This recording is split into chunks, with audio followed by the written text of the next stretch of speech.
Welcome to Sic'em365 Radio.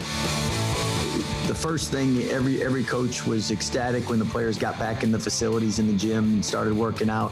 And now I think every coach and player will be ecstatic when they finally get to play somebody else. From the standpoint, everybody's tired of beating up on each other and just want to see where you're at, what you need to work on, and what really does work.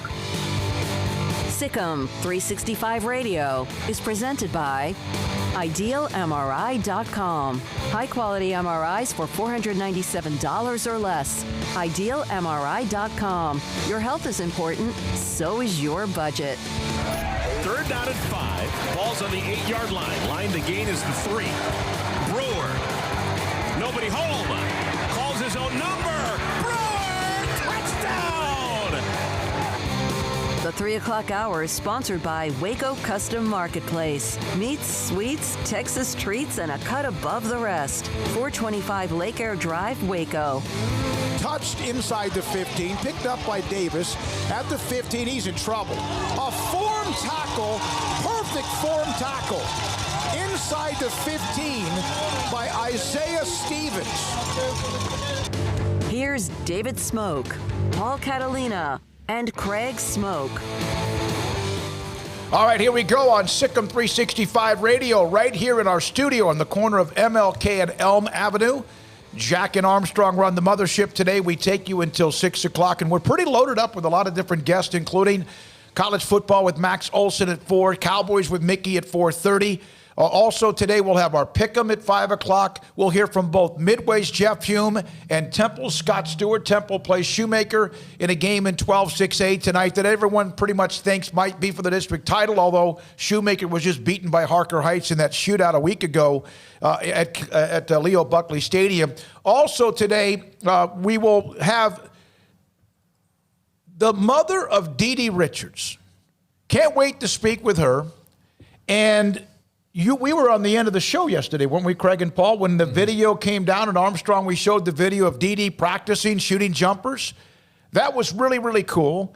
She's going to join us today at 3:25 on the mother's perspective, a parent's perspective of knowing all of a sudden her son or daughter is in serious jeopardy of maybe walking again, and then next thing you know, here we are a month later and she's shooting basketballs. Yeah, it's fantastic, the story and all that. And I wonder what it's like to be. I'm not a parent, Smokey. Actually, you're the only person in this room who's a parent, so you're the only one who knows that kind of a feeling or that kind of nervousness when your child is sick or hurt or anything like that. And I can't imagine the high and the low of, oh my God, what's happened is her dream might be in danger to, holy cow, she's shooting jumpers. Craig, what do you remember as the most, as growing up? Was there anything that you remember as a child where you were injured enough to where it was frightening? No. Never? No. Jennifer had a collision with a ceiling fan. She did. We'll bring that up today, all right? She was jumping up and down in a bed. Craig was home. No one was there. Cindy was at work. I was at work. And all of a sudden, she gets a call. Mom, Jennifer head's bleeding. And I'm at the radio station. I have to run home, and it was bleeding. Really? It was not a good thing. She had bleach blonde hair, and so it was like Hulk Hogan in at WrestleMania or something. But no, I did not have any injuries to warrant any type of concern that I can think of. So you have never had that call. With Jennifer, that was the one, and I had to go to the emergency room. But that's one thing. So you can imagine you're at home, you get a call, your daughter has taken a bad fall, a collision, she's not feeling below her knees. Well, yesterday was the video of Dee Dee shooting baskets inside the women's practice facility. And so today at 3:25, Anjanae Richards, her mother, will join us from her perspective today at 3:25. That does not mean that Dee Dee's all the way back. Doesn't mean she's all the way back. She's still got work to do, but man, what a turnaround from even sometime last week. And then also Emmanuel Abdallah, star running back at China Spring, putting up huge numbers. They got their challenge this week as West Orange Stark.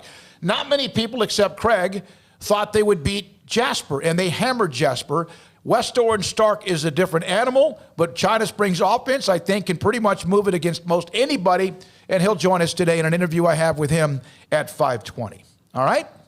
Max, by the way, Mac Rhodes, who couldn't be with us Tuesday because of administrative meetings, will be on the show tomorrow at around 4:15 to give you a heads up on that. Now, Lorena, playoff game against Crockett, forfeit. Crockett has a flare-up. Lorena moves into round 3 against what will probably be Hallettsville, who has the star that's committed to the University of Texas. So they're into the 3rd round. We already knew about Sunnyvale Mejia, right?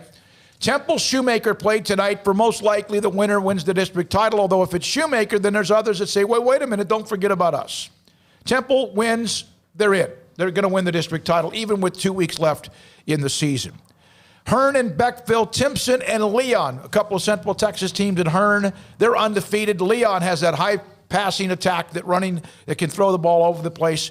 They're playing Timpson. That's 2 pretty good matchups in Class 2A. Robert Blackman, former Baylor star, played 10 years, nearly 10 years in the NFL, is no longer the head football coach at Van Vleck. Remember, we had him on the show back in the spring. He will not return for what would be his 8th season as head coach at Van Vleck. So that's a local note with Baylor. Yet another college football game. Michigan State, Maryland canceled. Yeah, well, just keep adding them up, right? I mean, that's the way things are right now. So it's almost surprising I hate going back to what we were saying originally, but it's almost surprising to see the games that are being played versus the ones that are not. And I would venture to say the games not being played are a much better schedule than the games that are actually being played. We got at least a couple of good games this weekend, like Bedlam. And there's others. Is Indiana Ohio State this weekend? Yep. So, I mean, yeah, there's a couple of really big games, but no, it's what it is, right? I mean, I don't really know what else to say about it at this point as far as the cancellations go. It's just part of the deal. It is part of the deal. Freddie Gillespie is a part of the Dallas Mavericks franchise. How about this? Remember Jonathan Motley, what was it, when he had the knee issue and then was not drafted, he signed with Dallas. Did you look up where he is now? Is he playing in Europe, Paul? I forgot you were going to look that up. And then Freddie Gillespie late, I saw at just past midnight when I saw the note from Tim McMahon that Freddie Gillespie had signed to play with the Dallas Mavericks. Of course, he's going to have to make the team, but that's great news. He goes right up I-35, and he plays for Dallas, or at least has the opportunity. There were 4 players from the Big 12 drafted. Women's basketball ranked number 4 in the USA Today coaches preseason poll, at number 4 in the country. He is with the Clippers. Motley is right. 2-way contract, so he's with the Agua Caliente Clippers of the G League. Good for him. And then Maceo Teague and Jared Butler, yet another watch list for them. They've been about on almost every one of them, the Naismith Trophy list after we saw the Lady Bears get mentioned yesterday. Did you guys watch any of the draft? No. A few seconds. I mean, really, that was about all it was. I did not have any storylines that were compelling enough to draw me in.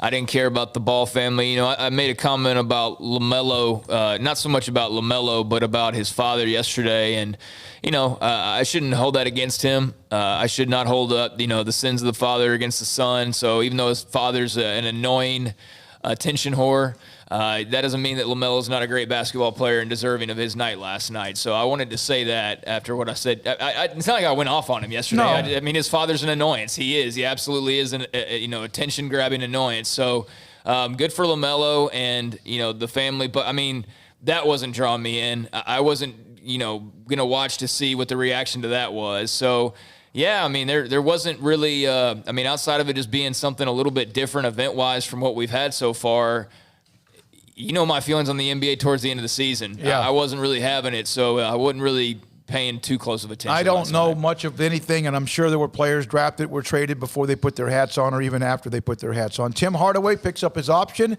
He'll be back with the Mavericks. I was interested. They got an athletic couple of guys in the draft, very athletic. It looks like that's what they needed. That's what they wanted. And if they got it, we'll find out. It's hard, that transition from college basketball to the NBA. And then the bad news with Golden State, who had an injury-riddled team. Klay Thompson has an Achilles tendon tear.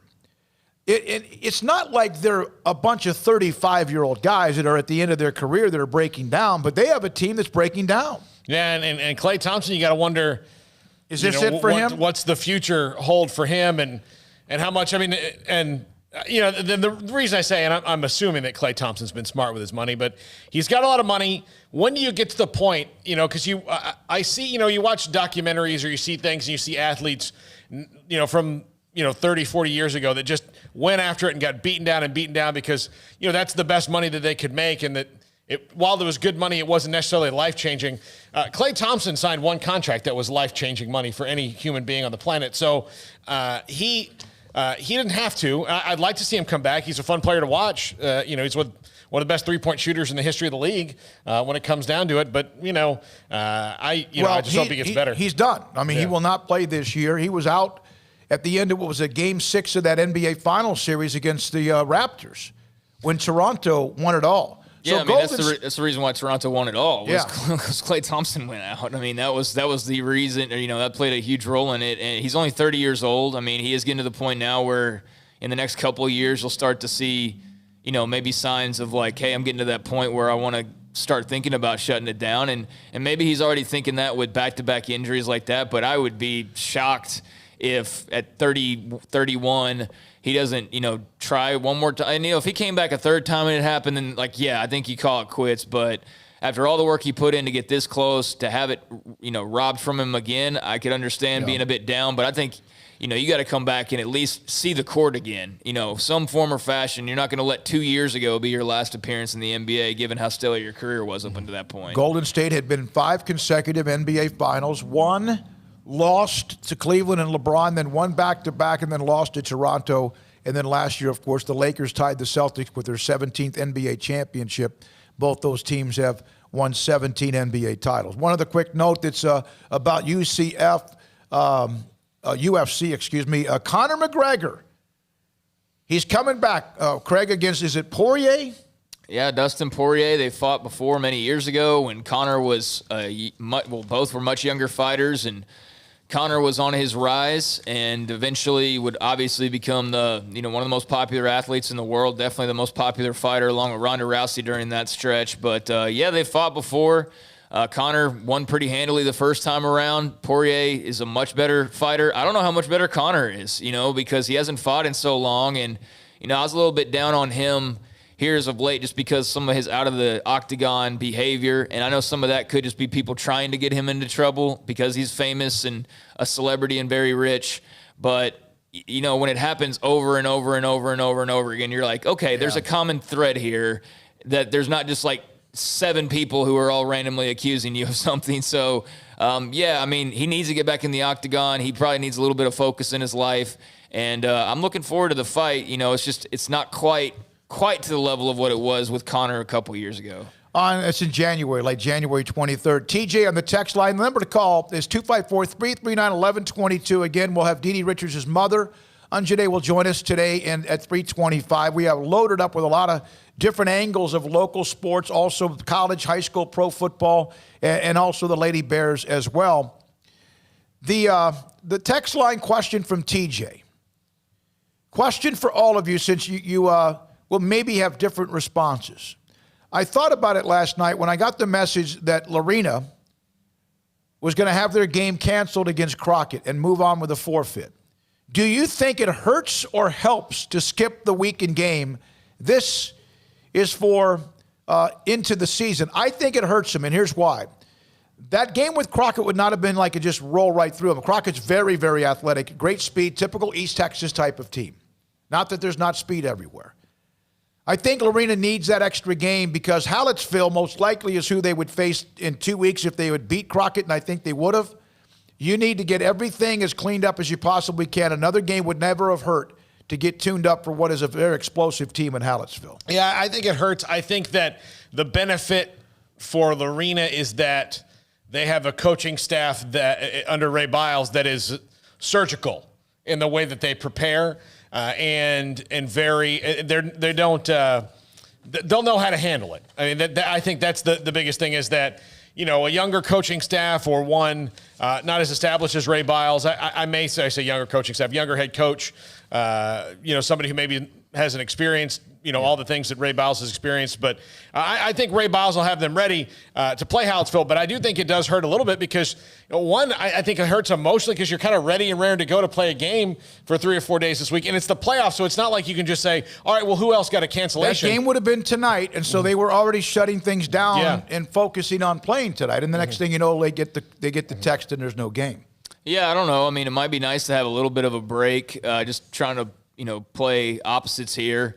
I mean, certainly you want to keep the rhythm and whatever other jazz going that you typically have when you're playing back-to-back weeks. But, I mean, I can see the benefit of playing. I can see the negative to not playing. But at the same time, I don't think it's something that hinders you, too much moving forward. It just maybe throws you off a little bit. And maybe that little bit's enough to get you beat in the next round. I don't know. But I think Lorena's a program that knows what it's doing, obviously, and they'll manage this just fine. They've been running through what otherwise was a very tough district. They did lose to Troy, and then they bounced back with 5 consecutive wins to get to where they are, including last week, a hammered Bowling by 40. Crockett was a team that had been hit and miss at 7-4, a team that was explosive. So Lorena moves into the next round. They'll play Hallettsville, and Hallettsville's the team that just took out McGregor in the playoffs. Remember this past week, Academy, 61-26, and they are 9-2 in the year with losses early to Shiner, who's a really good 2A team, and also then the loss to Jim Ned as well in a non-district game. Now, 254-339-1122, that's the number to call. Chat room, Willis Law Firm chat room, which was lit up quite a bit yesterday. We appreciate you. Any questions you may have as well. Bear in Michigan would love to have an interview with Dallas Maverick Freddie G. Yeah, we're working on that. And sometimes when he moves away from being at Baylor and you have an agent, you go through the agent, and then you also then eventually have to go through now the team he's a part of, especially since he's signed, which is the Dallas Mavericks. But Freddie G, we're working on that. We hope to be able to maybe get that done. Not sure it will be for today. Well, also the Sic'em365 Hardwood podcast, which is available on Sic'em365.com. They just featured Freddie. They interviewed Freddie. Mm-hmm. Oh, that's great. And that came up yesterday, actually. Okay, is that pinned near the top, or is that on a part of a link? I don't even know where they're putting that. It's a great deal with what Jason and Ashley. It's in the same area as everything else. Yeah, it's in the forums. So. All right, I wonder if we could peel part of that off. Maybe peel. I'll talk to them about it. Yeah, they sure. may want to wait on that, and that's fine too. And then we won't share anything with them. For sure. I'm just kidding. We're all, that's the greatest part about this. That started about 2 or 3 weeks ago, right? Jason was here. He then moved to work for Outkick to Coverage, ran maybe 1 or 2, 3 columns, ends up coming back, attaches immediately to what we're doing, and now covers Baylor and basketball. And Ashley Hodge, of course, is eaten up with it. Brian Etheridge, who throws in many things when it comes to, in fact, he just had a column up earlier. He does his certain amount of things after a game. Colt just put up a state of the program on Baylor football with a lot of insight from talking to people. Just everywhere. We know what Grayson does. We know what Sam does and what Football Bob does and what Paul. Have you guys written a column this week? You guys had time to do that? I've got one on finishing the night. It's been kind of hard to not, it's hard to find the new angle on this team, honestly. It really is. How many times can you say, and I was doing this a couple weeks ago, but it's just, it's nothing against anybody. It's just like, how many times can I say the same thing? It's like, hey, they need more time. Hey, they need more practices. Hey, they need more, it's very clear and obvious what they need. It's just that nothing's changing anytime soon. Maybe you can take it from the perspective of what we heard from some players. That's what my column's already about. I'm just saying that, instead of having maybe a couple of columns or something like that, it's hard to come up with stuff. I get it. My weekend in review has run the last couple of days, and then I'm working on one on buyouts right now, and the caustic nature of them, and which especially since what I read earlier today has just floored me about some buyouts. Paul, by the way, woke up to me sending him a text that said, this is something you need to listen to or read, and it's about the state of his alma mater at Florida State with all the money that they've wasted and how they got to the point where they are. It was only about 3 months ago or maybe a year ago when you sent me the exact same type of story in depth of how Nebraska got in the position they are, and that, of course, both are in the dumpster. And you could almost, you could take out the names of all these stories And like college athletics almost runs the same way wherever. Well, you like think about LSU and like Baylor and LSU right now with the sexual assault scandals that they're having. Take out the or had because Baylor's is now. Yeah. But I mean like that LSU's having right. That Baylor had and LSU is having. Insert LSU. Yeah, insert LSU. Like switch out the names and switch out the things, and it's the same. In the declining programs, it's almost the same thing. Texas. Nebraska, Florida State. Michigan, Michigan not quite, but so far this year, yes. But declining programs, they're in there because Michigan, whoever it was, Nebraska, Florida State, they thought this will never happen to us. Everything's fine. We're great. People love us. Exactly, and this is how we did it for a long time, and we had these lovable coaches, and then boom. All right, it's at 3:20. Craig Smoke, Paul Catalina. When we come back, Anjanae Richards, Dee Dee Richards' mother, on the video that came out of her practicing yesterday, shooting jumpers, where she's been. What does a parent go through when she hears about her daughter has had a collision as bad as it was that took her to the hospital? This is SicEm365 Radio. I don't know if you smoke cigars, but if you do, and if you live in the area of Waco or Central Texas, Don Humidor in the Town West Shopping Center just off of Valley Mills is a great place to go and shop for your best cigars, the brands you like. And it may be something that's not a part of the elite brands. Doesn't mean, cigars, brands, no different than like a certain tennis shoe, a certain type of detergent. The name brands don't mean that's best for you. It doesn't mean it's the best cigar that you smoke, but it could be. And so with Arturo Fuente and Macanudo and Aston, I like the Churchill length cigar. Smoother. Not one that looks like it came out of a chocolate cake.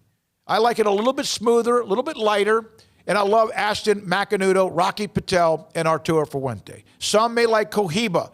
Some may like Romeo and Julieta.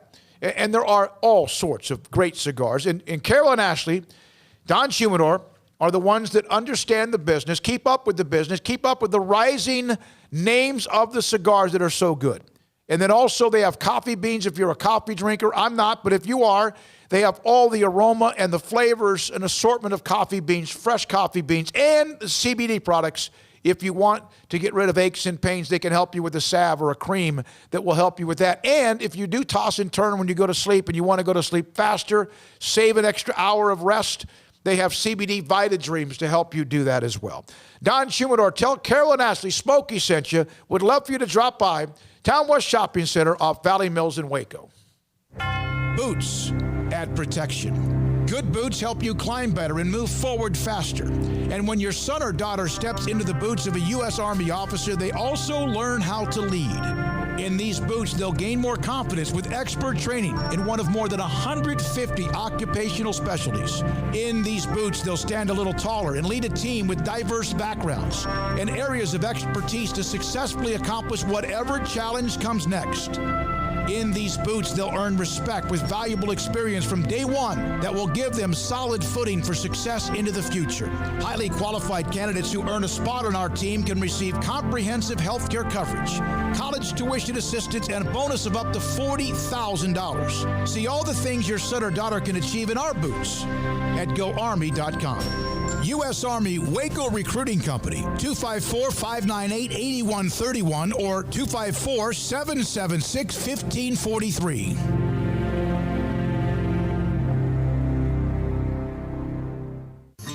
With more than 160,000 alumni worldwide and counting, the Baylor family is growing. And through the university's expanded Baylor alumni program, the family is growing closer. With hundreds of local volunteers planning events in cities and towns around the country, you can gather with fellow Bears no matter where you are. So, get connected, get something started, get involved, and make plans to get together with Baylor alumni. Visit us at baylor.edu/alumni.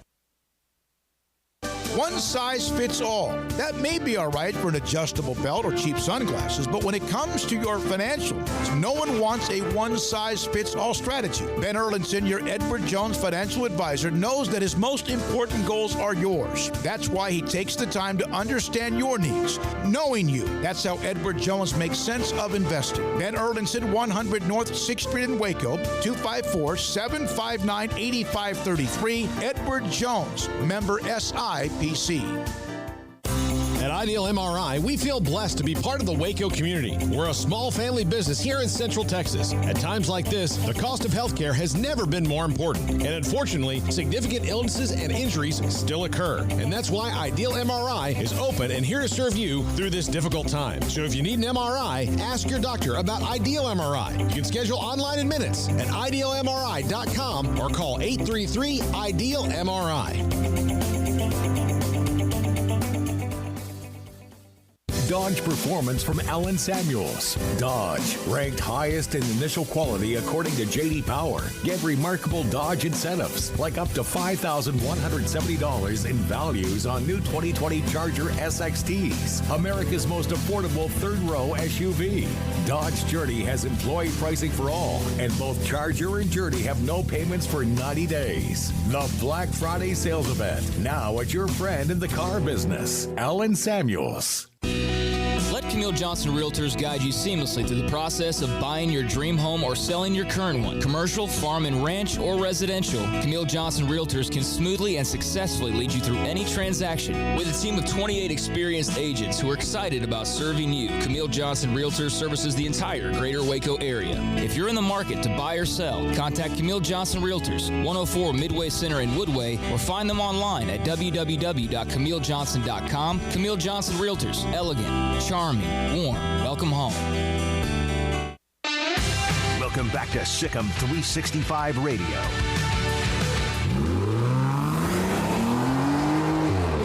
This segment on Baylor Athletics on SicEm365 Radio is brought to you by Richard Carr Buick GMC Cadillac, located at the Imperial Drive exit off Loop 340 in Waco. Proud supporters of all Baylor Athletics. All right, here we go, this 3 o'clock hour. And, of course, the last month has been dicey. The women's basketball program, the announcement that Dee Richards and Moon Urson, two seniors, veterans, amazing-type players, collided and had what was a horrible situation there for a while when Dee could not feel below her knees. We know the story. We've heard from Dee, we've heard from Kim and Moon and many others, and now we hear from Untitled Richards, Dee Richards' mother, who joins us on SicEm365 Radio. We've heard from your daughter, and then yesterday, Anjanae, we saw video of her shooting jumpers at the free throw line back and forth, very smooth movement. When did you get a chance to see that video, and what did it mean to you as her mother? Oh, my goodness. I saw the video. Her trainer sent it to me right after he recorded it, before it was actually released out to everyone. And I was like in awe. I was, I'm so proud of my child. Her will is so strong. And I knew that she was going to overcome this injury, but no one knew that it would be this quickly. And again, it is her will. And it's, God is good. He really protects her, and it's just amazing. It's amazing. I say that it's a miracle because she could not walk, and I was there with her, watching her learning to walk all over again with a walker. So it was very serious, but to watch her and she's just so mentally strong, and she would not let it beat her. And every day she would fight to move, to, get around. And, like when they released her out of the hospital, they released her because of her will. Cause she was like, what do I need to do to get out of here? So, and she did whatever they told her, to do. She did it. And, we would be really shocked. And, every single day she would get stronger and stronger. She would be sore, and it's like I said, it's a miracle. Like one day you guys will see the videos that we have of her not being able to walk and her walking with her walker and just watching her legs, and it's unbelievable. She's so blessed, and she's a miracle. It's a miracle.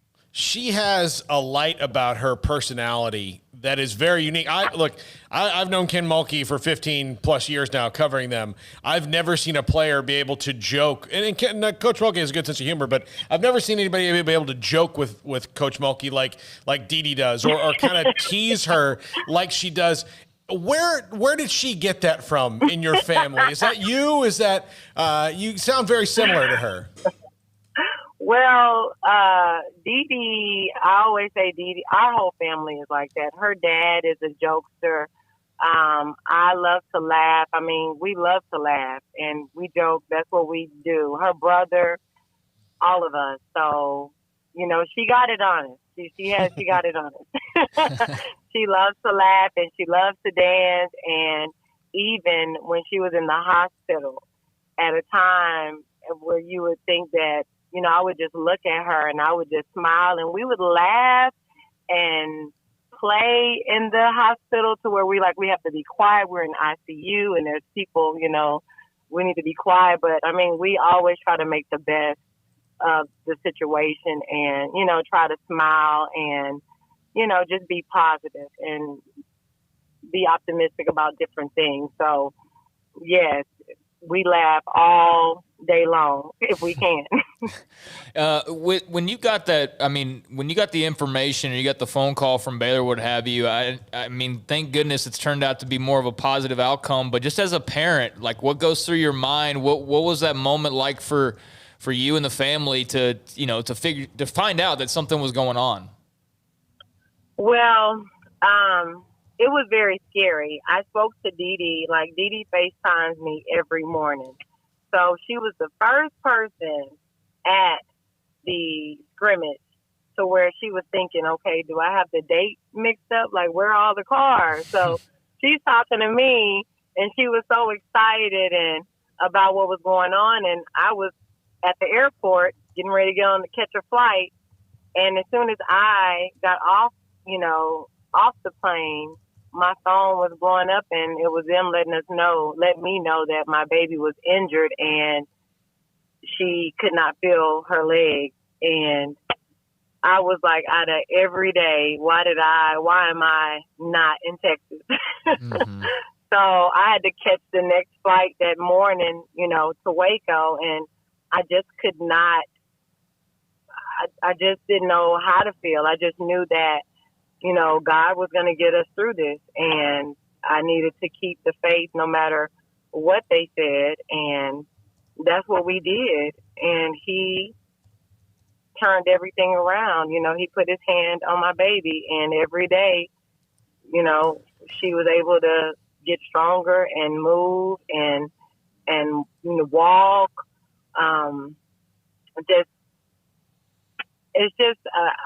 I sound like I can't talk right now because it's a miracle. If you was to see what I saw, it's unbelievable. It's unbelievable. And just them telling my baby that they didn't know that she would recover, you know, that she may not recover. Some recover and some don't. And she looked at me and she was like, well, I'm sorry. I'm going to be that one that recovers. Wow, yeah. Like, I'm going to make it through this. And I was like, yes, you will. And she did. You actually told me in a text, you said, yes, she's a fighter. God doesn't play about my babies. Oh, no. When I tell you my babies and my family, period. So I have that faith. We've been through a lot as a family and we overcome it. And this is another example. My baby was walking within 2 weeks of her injury. So that right there, if you're not a believer, I don't know what can make you believe after you see the impact of the fall and to see how her body just did not want to move. It was just dead. Her legs would not move. They were just heavy, just weight, heavy, dead weight. I got a question. You said she FaceTimes you every morning. Is that before she needs to be made up? You know, Dee Dee, I mean, she wants to look. Well, my baby, yes. My baby, when she gets ready, she always calls me early in the morning or she'll call me, you know, when she's getting in her car or when she makes it to school. Every morning she makes sure that, you know, we talk and I have to see her face. And, of course, I'm always, Dee, oh, my God, you look so beautiful today. And she's like, thanks, Mom. She's always smiling and just happy. But, yes, she gets ready. But I think, you know, my baby, she's a natural beauty. She doesn't need all the makeup. When she thinks she looks a mess, I still think she's beautiful. Yeah, no question about that. I know you probably already knew this, but, I mean, can you tell just how much Baylor fans, Lady Bears fans love your daughter?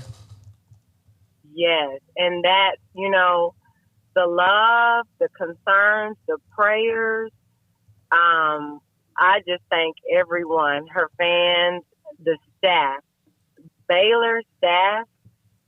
I mean, that's like one of the best decisions that we made for my baby to go to Baylor. They take really good care of her. They genuinely love her.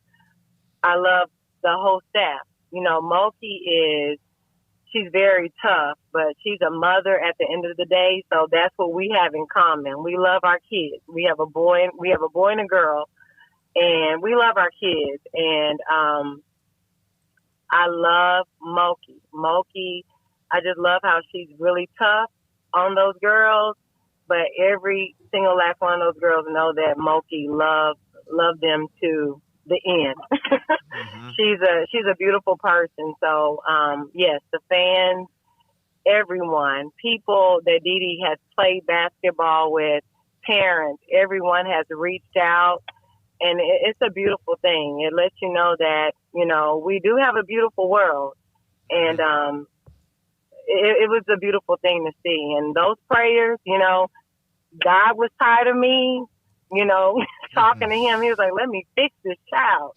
But all the prayers everywhere, he heard them. And Dee Dee, like I said, Dee Dee, I prayed that I only wanted my baby to be able to live a normal life and be able to walk and to model. You know, she wants to model.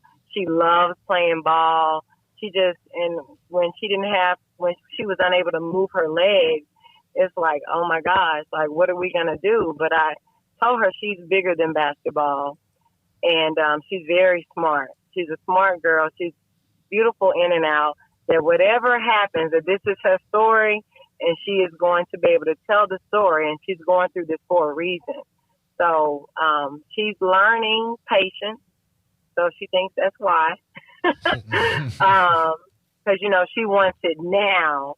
And God told her, wait, little girl, now wait.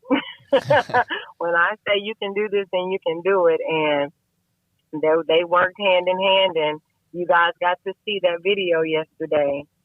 Anjanae Richards, the mother of Dee Dee Richards, with us on Sic'em365 Radio. What's a family reunion at your house like? I've been sitting here listening to you, wondering what a family gathering at the Richards household is. It is a party. We perform, we karaoke, we dance, we sing, we laugh. My mom, like my mother, she can impersonate, do all kinds of impressions. She remembers, you know, funny comedy skits, and everyone knows where she gets it from. So it all comes from my mom. Awesome. So it looks great. Kim even said in a Monday Zoom media session that she saw Dee Dee jump in a defensive drill last week. It seemed like she was positive as she was getting ready for some sort of an academic a test that she had. And did Dee Dee call you last night after she was shooting shots, or was it this morning? And what did she actually say to you about that moment? Dee Dee, I mean, we talk every day. We talk at night, in the morning. Like I said, we talk all the time. And Dee Dee, she just said, Mom, I'm just going to do what I have to do. And she loves basketball, and being able to watch her shoot those jump shots, using those legs and actually making them like every shot. And it's just unbelievable just watching her in her, you know, practice. just watching her going through the physical therapy, her Alex, oh my goodness, Alex, he's the trainer. He is amazing. He, every step of the way, he was there with Dee Dee. He sends us videos. He shows us the improvement. I stayed there with her, in her apartment, so I would take her, drop her off to the training sessions. And every time after the training session, she would be tired, but she'll be smiling, ready to go get something to eat. Like, it's no big deal. No big deal. It's a great story. Like, my baby fell one day, and we went to get something to eat, and I went to get the car, and I looked back, and I didn't see her, and she was on the floor. And she just was laughing at me because she said, Mom, when I was on the ground and I couldn't get up, only thing I can think about is, what were you going to do? Because I thought that I was going to die when I saw my baby on the floor with that walker. And she's just laughing like, Mom, I'm okay. Like, it's okay. I just lost my balance. It's no big deal. Well, it's a great story. There's still work to be done, but watching her shoot those jumpers was just, I think, for a lot of people that love Baylor, the women's basketball program, or Dee Dee Richards, that was something that a lot of people could not wait to share and watch and see. If you don't mind, and I know you got to go, was there a moment when she ever showed any kind of vulnerability of maybe not believing that this was going to happen? I really want Dee Dee to tell that story. Okay. Because this is her story. I want everybody to know that, of course, we all get down on ourselves at times. And, if you love something and learning to, if someone tells you you may not be able to play, like a month right before the season starts, her spirit was like, I cannot believe that this happened to me. But through everything, she stayed positive and she knew that she was going to beat it. And I told her, you got to have faith. You got to keep your faith and you got to believe. We can't worry if we have faith. So we have to do what we have to do. And Dee Dee did everything. And again, I really think her leg, I don't know, I really think it's her will. Mm-hmm. Her will is so strong. It's so unbelievably strong. I'm just glad that that's my child and I had her.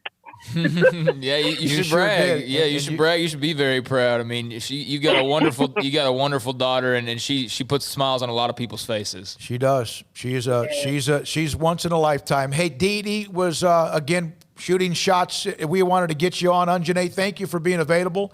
God bless you. Thanks for your time, and we'll hopefully see you at a game. Thank you. Appreciate it. Yes, thank you guys. Goodbye.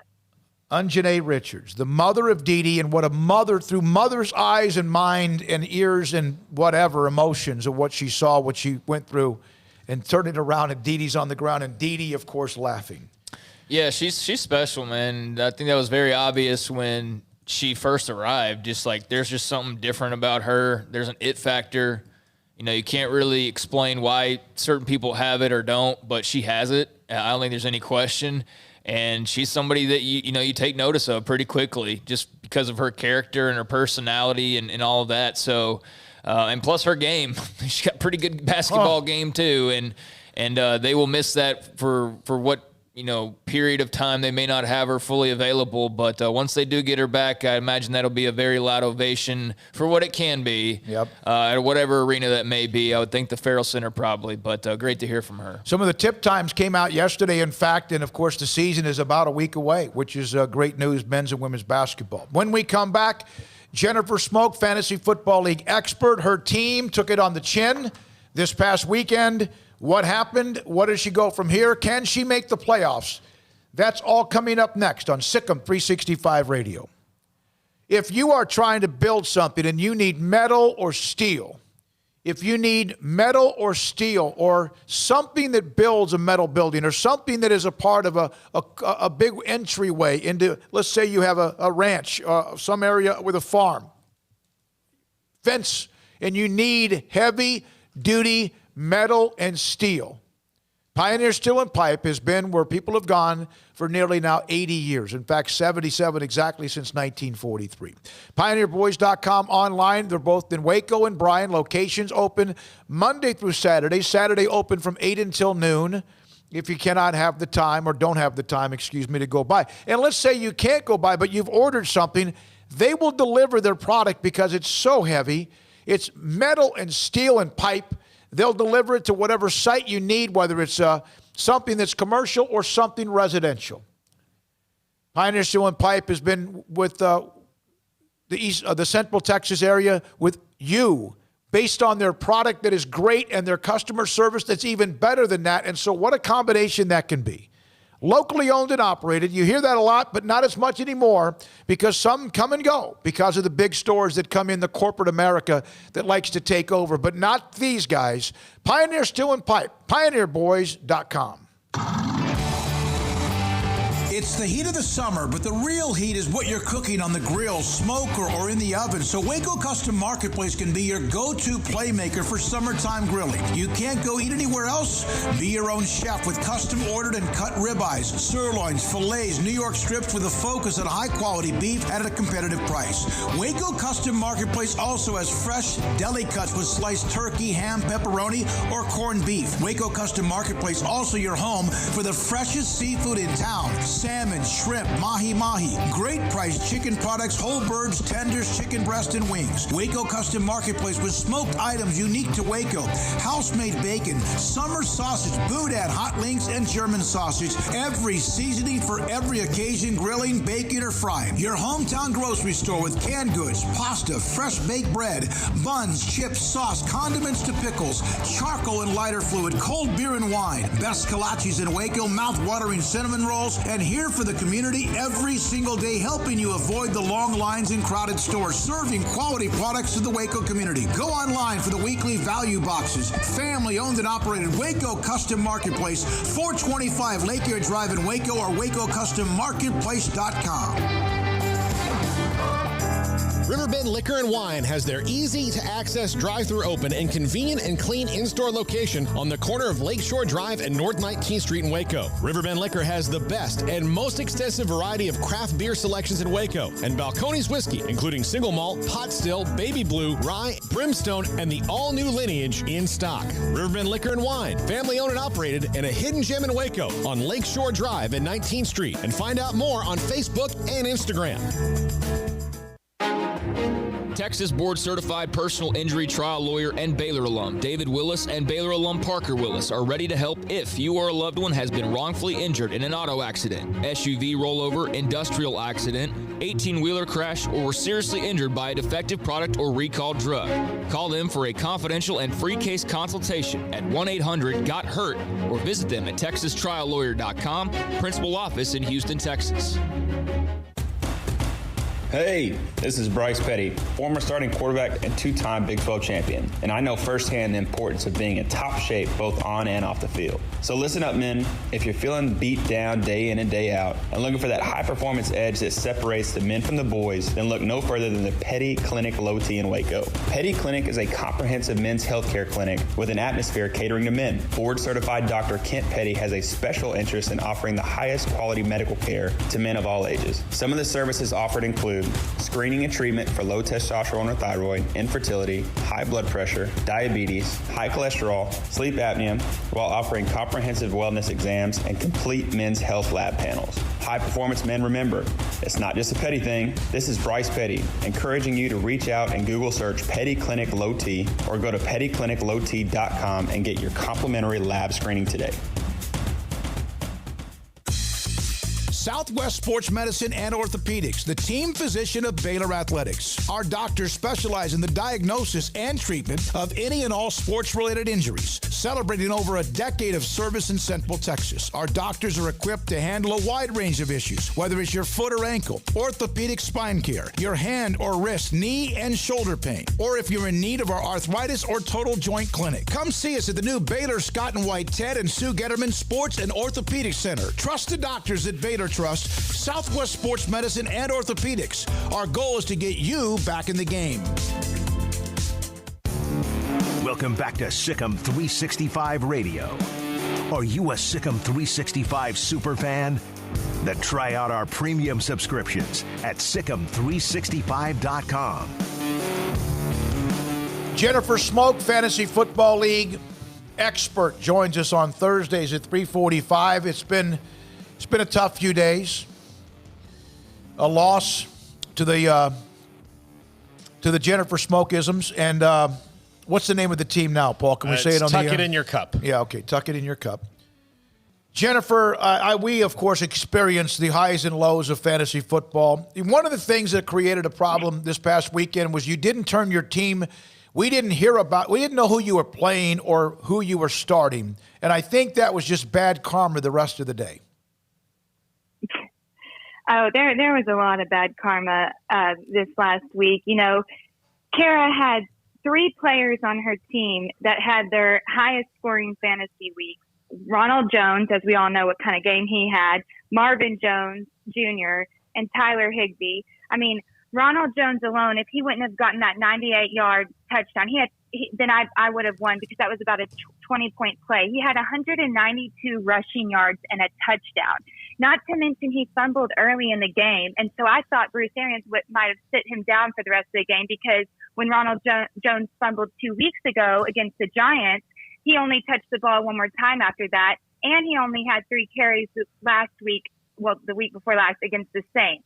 But that's mainly just because the Bucs were getting destroyed, so they were throwing a lot. But yeah, my luck this last week was non-existent, and it was a very tough week for me, just because so many of her players, you know, had the week of the season. So but even the Rams, she had the Rams defense, and you know I didn't think that they would do that well against the Seahawks. They had 2 interceptions, a fumble recovery, 6 sacks against Russell Wilson, and held the Seattle to only 16 points. So I mean, it was just a very disturbing week last week.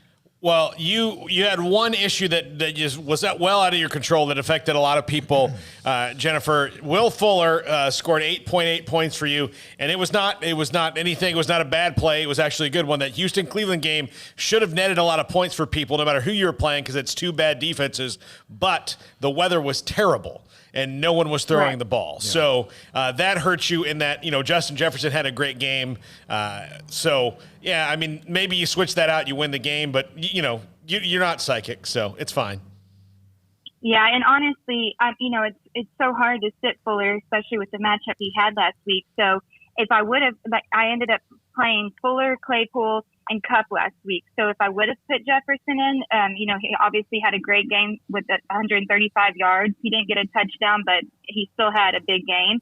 And if I would have put him in, I feel like I probably would have put him in over Claypool, so it still wouldn't have helped me. But yeah, I mean, you know, Jefferson, he broke Randy Moss's Vikings record for most receiving yards by a Vikings receiver in his first 9 games, and he's on track to break the franchise rookie record. He is up against the Cowboys, you know, this next week, so who have the worst passing defense in the league. The only reason I'm not thinking about starting him this upcoming week is just because I'm afraid, you know, the Vikings will get up early, and obviously when you have Dalvin Cook, you know, he's been very successful this year, and I feel like they'll probably run the ball a lot against them. But yeah, it's just, you know, it was just another one of those weeks. If I would have switched a few things out, I possibly could have taken the win. But this is fantasy, guys. This is fantasy. Yeah, and would-haves don't get W's. I'm hearing a lot of would-haves. If I would have done this, I would have done that. Well, what is your status as far as, like, I mean, I would imagine the playoffs are still a few weeks away, right? But where are you kind of like in the standings and all of that? Okay, so right now we have 3 weeks to count this upcoming week. We have 3 weeks until we go into the playoffs. Right now I'm tied for 3rd place with 2 other girls. So we have Persia in first by herself, Tara with a T in second by herself, which is who I'm playing this upcoming week. And then I'm tied for 3rd with 2 other girls. So it's very important that if I can beat Tara this week, that puts me in a comfortable position. And then next week I play one of the girls that I'm tied with. So I know last week I said I need to win out. I was just saying that, you know, because I want to. But it would be huge if I could beat Tara and then I'm playing Alex next week, who I'm tied with, because Kara is tied with us too, but I played her last week, and that's Kara with a K and Tara with a T. So I'm still sitting good right now, but I do need to win. I need to win. Yeah, you do, because otherwise, the tiebreaker with Kara beating you with a K, that's not good, because she's now tied with you, and Tara with a T, who's ahead of you. You can't catch her, can you? Those two, Persia. No, If I beat Tara this week, her and I would be tied. Okay. She still has several more points for. So if there was, let's say that all of us, 4 of us, end up, tied for third or second, then that's where that will come in, is how many points you've had throughout the whole season. And she does have more than me, but so it is. I do. If I could beat Tara, that would put me in a comfortable position for the next 2 weeks after that. It sounds like you need to get a meteorologist anyway to know about the weather. You should know that. As a good coaches know in advance about, what the weather's going to be like, if it's going to be a storm. I got to say this, and Jennifer, I hope you don't take this the wrong way. But Persia's team is the best fantasy football team I've ever seen. On Earth. On Earth. It's unbelievable. And I don't I mean, is her husband, boyfriend doing this for her, or does she really have this kind of acumen? Because if so, no, she doesn't. What? No, God, no. And no, it's her husband. He's a coach, he is. And that's why her team was so successful last year too. It's like, we're not playing Persia, we're playing her husband, Shane. That's who we're playing. Are you saying he's better than Daniel? No, I'm not saying that. I'm just saying he's better than Daniel. I mean, no. What it is it's where she has been in the draft pick. She's always right there in that 4, 5, 6 position, which I've noticed has been extremely successful for people in that spot the last 2 years, at least in our league. But it's not luck at all, but when she picks somebody up on waivers, or when she has somebody on a bye week, her and her husband nail it when they pull somebody in, because whoever they pull in ends up, being great that week. So, I have to give props to him, not her, but, she does. She has an amazing team. But like I told y'all before, last year she was number 1 the whole year too, basically. And then she went to the playoffs and lost. And in our playoffs, you do, you play the same person 2 weeks in a row. So that way, if you have a huge week, but you don't have such a great week, the next week it evens it out. So that was beneficial last year for the person that beat her. But, this week she didn't even do that great, of course, because I wasn't playing her. So whatever. Yeah, you seem to bring out the cred. Do you have any questions? Anything else for I have your nothing. sister? No. Right. You knew that. You knew that when you asked me, but I have another one for her though. But it seemed like to me that you should be proud that you bring out the best in everybody. No, because nobody's sitting there saying, "Oh, I'm playing Jennifer this week. She's going to bring out the best in me." Who cares? It's the fact that, like I said before, I mean, these people. I mean, Ronald Jones again. Paul, remember whenever you told me to get him off waivers? It's like I should have done that, because of course it came back to haunt me. But it's just kind of hilarious at this point how people, when they play me, they just go off. But I do want to say this about my team, though. I have 3 people on my roster who are ranked in the top 10 NFL rookie rankings via NFL writers and analysts: Justin Herbert, Justin Jefferson, and James Robinson. So, I do feel like my team has been very consistent. Lately I haven't had to, make a lot of huge moves with the waivers. And I feel like, last week I still scored like over 140 points, but it's just I keep playing people who are also going off that week. So it's frustrating. Hey, Jen, it's about to be playoff time. This is the only piece of advice I have, because we had to I'll send you the segment last night where we surgically improved Armstrong's roster, where he had 2 or 3 kickers and defenses and tight ends. You have a little bit of the same problem. You have a defense on your bench and 2 tight ends. Get rid of all that and get running backs and wide receivers down the stretch, because people will need them for the playoffs, and those you can stream and sub in week to week.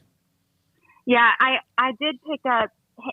Someone dropped Hayden Hurst the other week when he was on bye week, so I did pick him up off waivers, and then I grabbed Ertz again just because I want to watch him. I mean, obviously I know Ertz hasn't been that worthy this whole year, and I would need to see him back in a game to even consider putting him in. More than likely, I don't know if I'll keep him on my bench or not.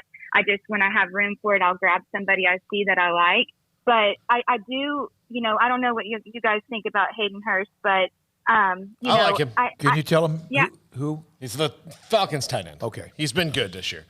I would pick up, even though he's hurt right now, and I don't know how long he's got a concussion. So David Montgomery's a starting running back that's just out there, and you never know when you're going to need that. So I would just drop the Browns defense and pick up David Montgomery. You can do that right now. He's a free agent. And there's no waivers, so you could just do it. Okay.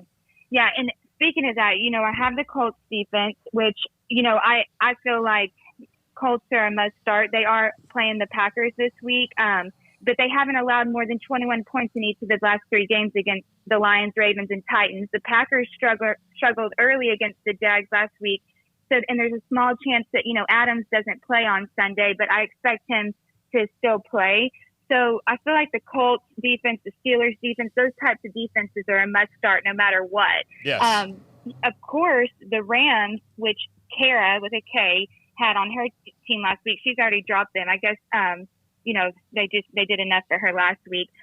I'm tempted to pick them up too, because I feel like they're kind of on a roll too. But, I think I'll stay with the Colts this week, but that's another, decision I might make. You don't think I should play the Browns defense, do you? No, never. They're up against the Eagles. Never. Okay. Just drop the Browns defense and unless it's a storm. Drop Zach Ertz, drop all those people. Don't worry, Zach Ertz is on the Eagles. Just drop them, get running backs and wide receivers. You can get Jerry Jeudy, Cole Beasley, and David Montgomery, and the only one you have to get is Jerry Jeudy on waivers. You'd be fine. Good to go. Yeah, I actually had him on my bench last week. Yeah. So I think I dropped him to pick. Yeah. Don't you shouldn't have. Get him. You had Justin Jefferson on the bench last week too. Yeah, go get him. Yeah. You need those people in the playoffs. All right. So Thanks, can Dad. she beat Tara with the Yes, T? she can. Okay. She All can. right. Yeah. Okay, but wait, one more. Okay, I do. Paul, look at my receivers, because Galladay's still listed as questionable, but he could possibly, return this week against the Panthers defense, which I do think that they've looked pretty solid lately. I've got Kupp, Fuller, Jefferson, Claypool. So right now I have Fuller on the bench because he's playing New England, and I feel like, against Stephon, that man coverage, I feel like they'll be pretty hard on him. So I do have him on the bench right now. I'm kind of, you never know what can happen, but with Stephon Gilmore guarding him. But Claypool, was huge for me last week. Kupp is just, he gets me points, but it's not like I've had a huge week from him yet. I really want him to do something big. But what do you think about my 3 receivers I have in right now? Well, if you're this not something you guys can like? If you're gonna take Galladay out, which you probably are gonna have to, because I don't think he's gonna play this week, I would put in Jefferson over Galladay, and then if you want to take out Kupp and throw in Fuller, I think that's fine. Kupp's been about average all season long, and Fuller has more potential to score touchdowns. Do you have for her number? Yeah. Okay. We'll do that because we're running late. Like Jennifer's taking over 2 segments, Craig. Yeah, I know. I don't really like feeling rushed, Dad. I mean, I was supposed to start at 3:45. I was supposed to start at 3:45, but loved hearing from Dee Dee's mom, and I'm glad she's doing better. Loved seeing her, shooting around and stuff. But okay, fine, Dad, I'll go. It's fine. No, I just good luck. Please be. I mean, I thought this segment was supposed to be about talking about my team, but okay, Paul, just text me later. No, that's Jennifer Smoke, Fantasy Football League expert. Okay. Bye, guys. Bye, Jennifer. Playing Tara with a T later on this week. This is Sic'em365 Radio. Max Olson coming up next. Richard Carr, Buick GMC Cadillac, the holiday savings event going on right now, and that means you've got an opportunity to take advantage of a lot of great deals. It's the most wonderful time of year, and right now all remaining 2020 vehicles are in stock, and they've also got the incoming vehicles like the 2021 GMC Sierras. And Sierra is a truck with it all. Power, first-class seating, unbeatable technology. It's the best truck on the road, and during Richard Carr's holiday savings event, qualified buyers can unwrap $8,000 off a 2021 GMC Sierra Tex Edition Crew Cab at Richard Carr. Maybe you're looking for a top-of-the-line midsize SUV. Well, Richard Carr's offering $7,000 off GMC Terrains or $7,500 off of Buick Envisions. Test drive both and save big today at Richard Carr. And if you're looking for a compact SUV with loads of space and style, you can get a new 2020 Buick Encore for only $18,950. That's over $5,000 in savings on the top-selling Buick Encore. And at Richard Carr, they love their healthcare workers, military, and first responders. Right now, all these valuable community heroes get GM supplier pricing on all cars in stock. And for every car or truck sold now, Richard Carr will donate a new bike to Toys for Tots Waco. So get yourself a great deal and give a deserving kid a bike this Christmas. It's a holiday sales event at Richard Carr. Get there now. Go to richardcarr.com or have them bring the test drive to you. Texas Farm Bureau Insurance in McLennan County takes pride in backing Central Texas football. Our agents would like to help with your insurance needs. Call 254-772-8090 for an agent near you. Stepping into the boots of a U.S. Army officer can add confidence and leadership skills to your son or daughter's career path. See all the things they can achieve in our boots at GoArmy.com. U.S. Army Waco Recruiting Company, 254-598-8131 or 254-776-1543. Bird Culchin Ford has been in Waco since 1936. Ford, the #1 selling truck in Texas, 43 years running. And Bird Culchin Ford proudly supports high school football in Central Texas. And no better way to tailgate with a Ford than from Bird Culchin Ford. And are there better vehicles to tailgate with than the Ford F-150 or the Ford Expedition? And of course, you can get them new, pre-owned Bird Culchin Ford. Our sponsor of the Ford Tough Player of the Week, locally owned dealership. Online at bkford.com at 1701 West Loop 340 in Waco. Bird Culchin Ford. From the first workout to the last practice, sports is an incredible challenge. Hi, this is Dan Engel with the First National Bank of Central Texas, and we're proud to support each athlete, every parent, and our educators. From families, small businesses, to the biggest industry, we're here to help. With remarkable products like instant issue debit cards free at all of our banking centers, we've got banking ideas that fuel big dreams. The First National Bank of Central Texas. Familiar faces making local decisions. Member FDIC, Equal Housing Lender. Waco's newest gym, Halo Athletic Center, 5725 Bagby Avenue, right behind Region 12 and across the highway from the Central Texas Marketplace, where motivation, inspiration, and hard work are the driving force. State-of-the-art equipment, indoor and outdoor track, locker rooms, showers, yoga and bar classes by Duality Yoga, Bod Pod potty composition analysis, and registered dietitians, all under one roof, where we rise above. Come join the Halo Athletic Center and be a part of the change, your change. MP Electric has developed a quality-oriented electrical contracting service in more than 20 years in the industry.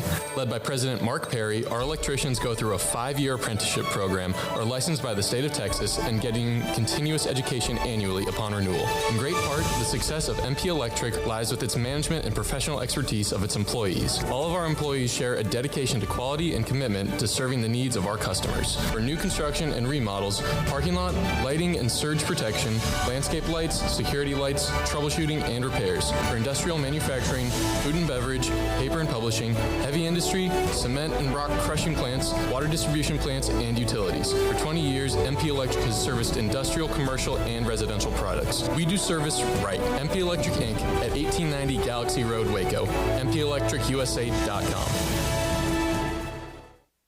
Welcome back to Sic'em365 Radio. It's time for our weekly segment with Max Olson of The Athletic. Brought to you by Pioneer Steel and Pipe, where customer service is their main focus. And best in metal, steel, and pipe for large or small projects. With 2 locations in Waco and Bryan. Family owned and operated since 1943. Third down at 5. Ball's on the 8-yard line. Line to gain is the 3. Brewer. Nobody home. Calls his own number. Brewer! Touchdown!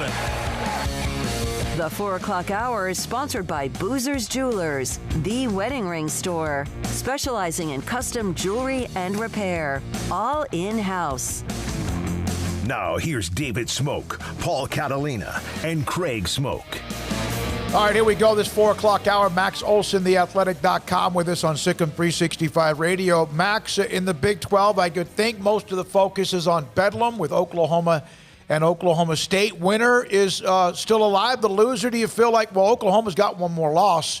The loser is out? Yeah, I think if Oklahoma loses, it's a tough spot for them to be in just because we're running out of weeks here for everybody to get to 3 losses in Oklahoma's case. So not that there can't be more chaos in this Big 12 race, obviously. And hopefully it's the good kind of chaos of games, results in games and not games being, postponed and canceled and all that. But, yeah, Oklahoma's in a tough spot if they can get this done. And certainly this is for Oklahoma State. If they win this game, the rest of the schedule for Oklahoma State isn't that bad. I think you then kind of are going to hear the playoff conversation around them kind of crank up. Max, we talked about it last week with Gary Anderson, and then it kind of got upped this last week with Will Muschamp. Your thoughts about South Carolina, who, as of September, was down about 20 athletic department employees, going to pay a $13 to $15 million buyout to Will Muschamp? Yeah, I was surprised by the move, to be honest. Obviously, I watched the Ole Miss South Carolina game and how the Rebels stunted on them and everything. But still, I mean, to make the move during the season, I mean, you saw J.C. Horn and a bunch of their top players then opted out right after that. They're like, well, if the staff is out, then what are we sticking around for? Why take on the risk, right? So making the in-season move, this is kind of a weird year to do that. It's going to make you not very competitive the rest of the way. But, that's kind of the wild SEC. I sort of wonder if maybe South Carolina's expectations for this year were a little bit out of whack because there's just some really good teams their division this year. So fascinated to see where that search goes. I think I could see them going in a bunch of different directions. It seems like offense is going to be the thing they're targeting. Max, obviously a bombshell of a story dropping on LSU athletics this week. How much of an effect do you think this has on Ed Orgeron, if any? Yeah, good question. I think that, the investigation that they've called for there, I think is certainly merited based on all of the, really important reporting that USA Today has done on this story. And, I think as always in these cases, you have to look very carefully at, what was the reporting structure and did the people who had that information, did they pass it to the right people at the right time? And, in this case, I think it's very clear that there's some real serious questions about how that was handled, and certainly in having some student athletes, stay on the team despite people knowing that was a bad idea. So, certainly we've seen this before, and it's worthy of a very thorough investigation into how their administration went about all this. I saw just snippets, and we spoke about it a little bit yesterday. Maybe it was a part of it on Monday about the University of Texas and Herman. They've won 3 in a row. Their game with Kansas has been postponed. But you kind of even put up the transcript of Herman's answer to the question about, the vultures and how it's affected recruiting. What were your thoughts about how all that went down? Yeah, interesting choice by Tom Herman on Monday. He kind of got the question of Urban Meyer and the speculation about Texas and hot seat and all that stuff. He kind of got it put on the tee for him at their press conference, and he took a swing and took a swing at basically what he called unnamed sources and people's agendas and people who are hurting their recruiting efforts because rival recruiters print this stuff out and send it to recruits, and this is damaging them on the trail and all that kind of stuff. And I was surprised he went there because even if that is a frustration, and I think it's a pretty obvious one based on where Texas's recruiting ranking is and just all of the fan base, the faction of the fan base that's clamoring for Urban Meyer. I don't know that ranting about it for 5 minutes does anything other than draw more attention to it, and so I don't know, especially because recruits are not watching press conferences, right? You're not really getting your message out to them. It's really just sort of slapping the fan base that's upset. So I don't know how much it matters, but it does sort of reinforce that these next few games, I think, are really important for the direction of the program. And if they can continue this winning, that's really all he can do to shut this stuff up. Well, and if South Carolina can find the money, you would think that Texas could. Yeah, just lift the couch Oh, cushion. man. That's the weird, Yeah. I think I was probably naive to think that these schools wouldn't be making changes because of the pandemic, because of all the budget cuts they've had to do and the layoffs and what a brutal year it's been fiscally for all these schools. But you see the South Carolina deal and you see the talk about Texas, you see the talk about Tennessee and Michigan, and it's just like, it's still college football and it's a crazy sport, and people who get mad and get fed up are going to, that have power, hand over their wallets and make things happen. Max, I want to make sure and get this in because I know Paul desperately wants to ask about Florida State Clemson this weekend. I do not. Absolutely. I do not. Indiana, Ohio State. Can the magical season for Indiana continue, or at least can they go toe-to-toe with the Buckeyes in your eyes? I sure hope so. I think that would have the potential, certainly like Indiana, Penn State was an awesome game to start the season. Now we have a little bit different context for Penn State and all their struggles, but I don't know.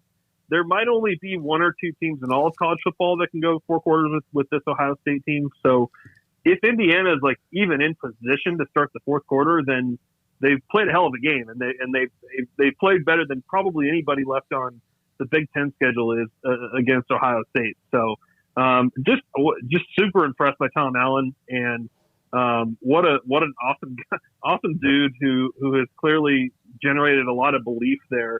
That they can be so much better than the standard. And you guys have seen there just how powerful that can be when you get that roll going and stop being the underdog. And so I think it'd be awesome to see, but I don't know that anyone can play with Ohio State this year. Yeah, they look awfully talented. There are 2 stories that I saw also on your timeline. We've brought them both. Well, I didn't bring one of them up, but we brought up the story about the autopsy of Florida State football. That was very well done. We mentioned LSU and that investigative Have y'all report. spent like an hour on that already with Paul? Have you let him cook on that? Yes, believe me, we have. I'll just tell actually you, the one that sent him the text to make sure he had seen it. $34.5 million up front for Willie Taggart hurts me physically. Like it hurt. Yeah. Like I think like my liver hurts or something. I don't know what it is.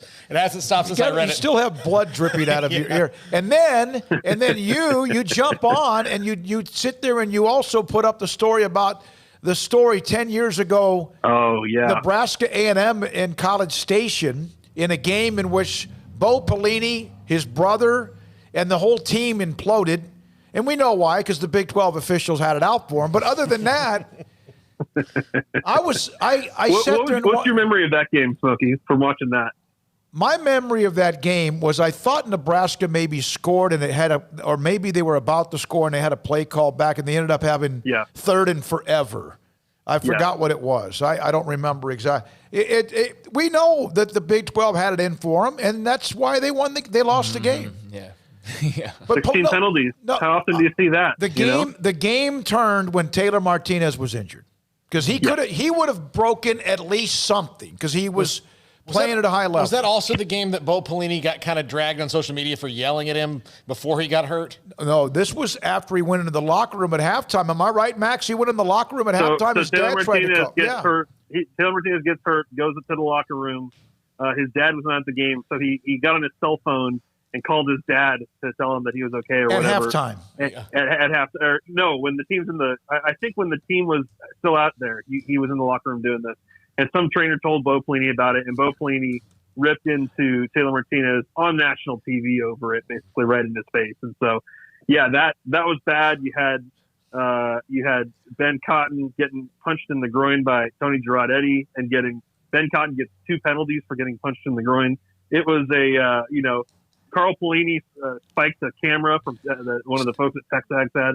It was a wild night. Yeah, Tony Girardetti was kind of famous for he was the one when the last game they ever played against Texas, and he hit Case McCoy 6 yards out of bounds. Yeah, he did, and essentially lost that game for A&M. Yeah, he grabbed he tried to hurt Ben Cotton's future is what he tried to do. and he did, and never had to apologize for it. And then there was all this drama after it because it seemed like maybe Taylor Martinez had quit the team and. Hey, at least this was like some heyday times for Nebraska football when it was still very relevant, and you went to the Big 12 title game. Not the last time they were good. That was a nice win last weekend. Yeah. Hey, how about that? It was. Yeah. It was. about It was that? nice to win that game, even though it was gut-wrenching to watch them try to blow a 21-point lead, and knew that they were going to as well. You were watching it and you knew that it was that Penn State was about to score, didn't you? I know you got to go. We were in a pregame show, and I could just see them. It's like seeing blood dripping out of their body. It was just a matter of time. Thanks, Max. Appreciate your time. Always a pleasure, guys. Max Olson, every Thursday at 4 on Sic'em365 Radio, unless Jennifer and Paul want to go a little bit long with the previous segment. Coming up, Mickey Spagnola. Also today, we'll hear from Jeff Hume at Midway. They're out of the playoffs. Temple tonight trying to pretty much almost all but secure a district title with a win against Shoemaker. Shoemaker says they have something to say about that. Also at 5, our high school pick'em, Emmanuel Abdallah, running back at China Spring, and Sam Bradshaw, S11. This is Sic'em365 Radio. Pickup Outfitters, where you can dice up, load up, and help spice up your pickup truck. Well, one, what you could do if you have a pickup truck and you don't have a bed cover, they have all the various types of bed covers you want. Whether it's, first of all, you want to lay in or spray in bed liner to help protect the bed, the part of the bed of the pickup truck. And then to cover it up, they have 5 or 6 different options, even more, of pickup bed covers. Some that you can take off, retractable, some that will match the color. In fact, they'll always try to match the color of what you want with your pickup truck. They have grill guards and bump steps, and they have bumpers as well. But if you want and need a bed cover, and when you bought a pickup truck and it did not come with a bed cover, and now you've decided you want one, Pickup Outfitters can help you out. Jay Errett, Pickup Outfitters, 220 Lake Air Drive, createacommotion.com. And, of course, they have the lifetime installation guarantee and warranty. They'll give you the assistance on what warranty you need as well. It's Pickup Outfitters, 220 Lake Air Drive in Waco. How can we help you? That's a question we ask every day at American Bank. Hi, I'm President and CEO Dana Hassel. Our commitment to our customers is what drives us. It's why we've invested in new branch buildings and technology like ITMs that let you speak to a teller face-to-face from your car.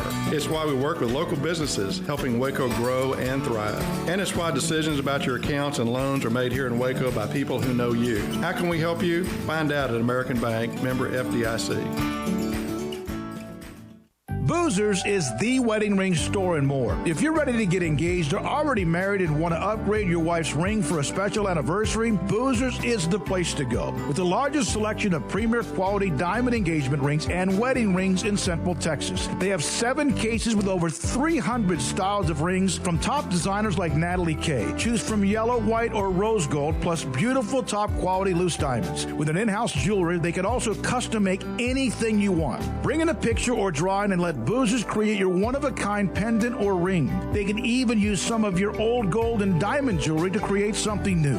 At Boozers, you'll find a great selection of quality timepieces, and Boozers is the place for expert watch maintenance and repairs too. They specialize in expert Rolex watch repair for fine jewelry, watches, custom work, and more. Go to Boozers on Valley Mills and Lake Air Drive in Waco. Boozers, the wedding ring store.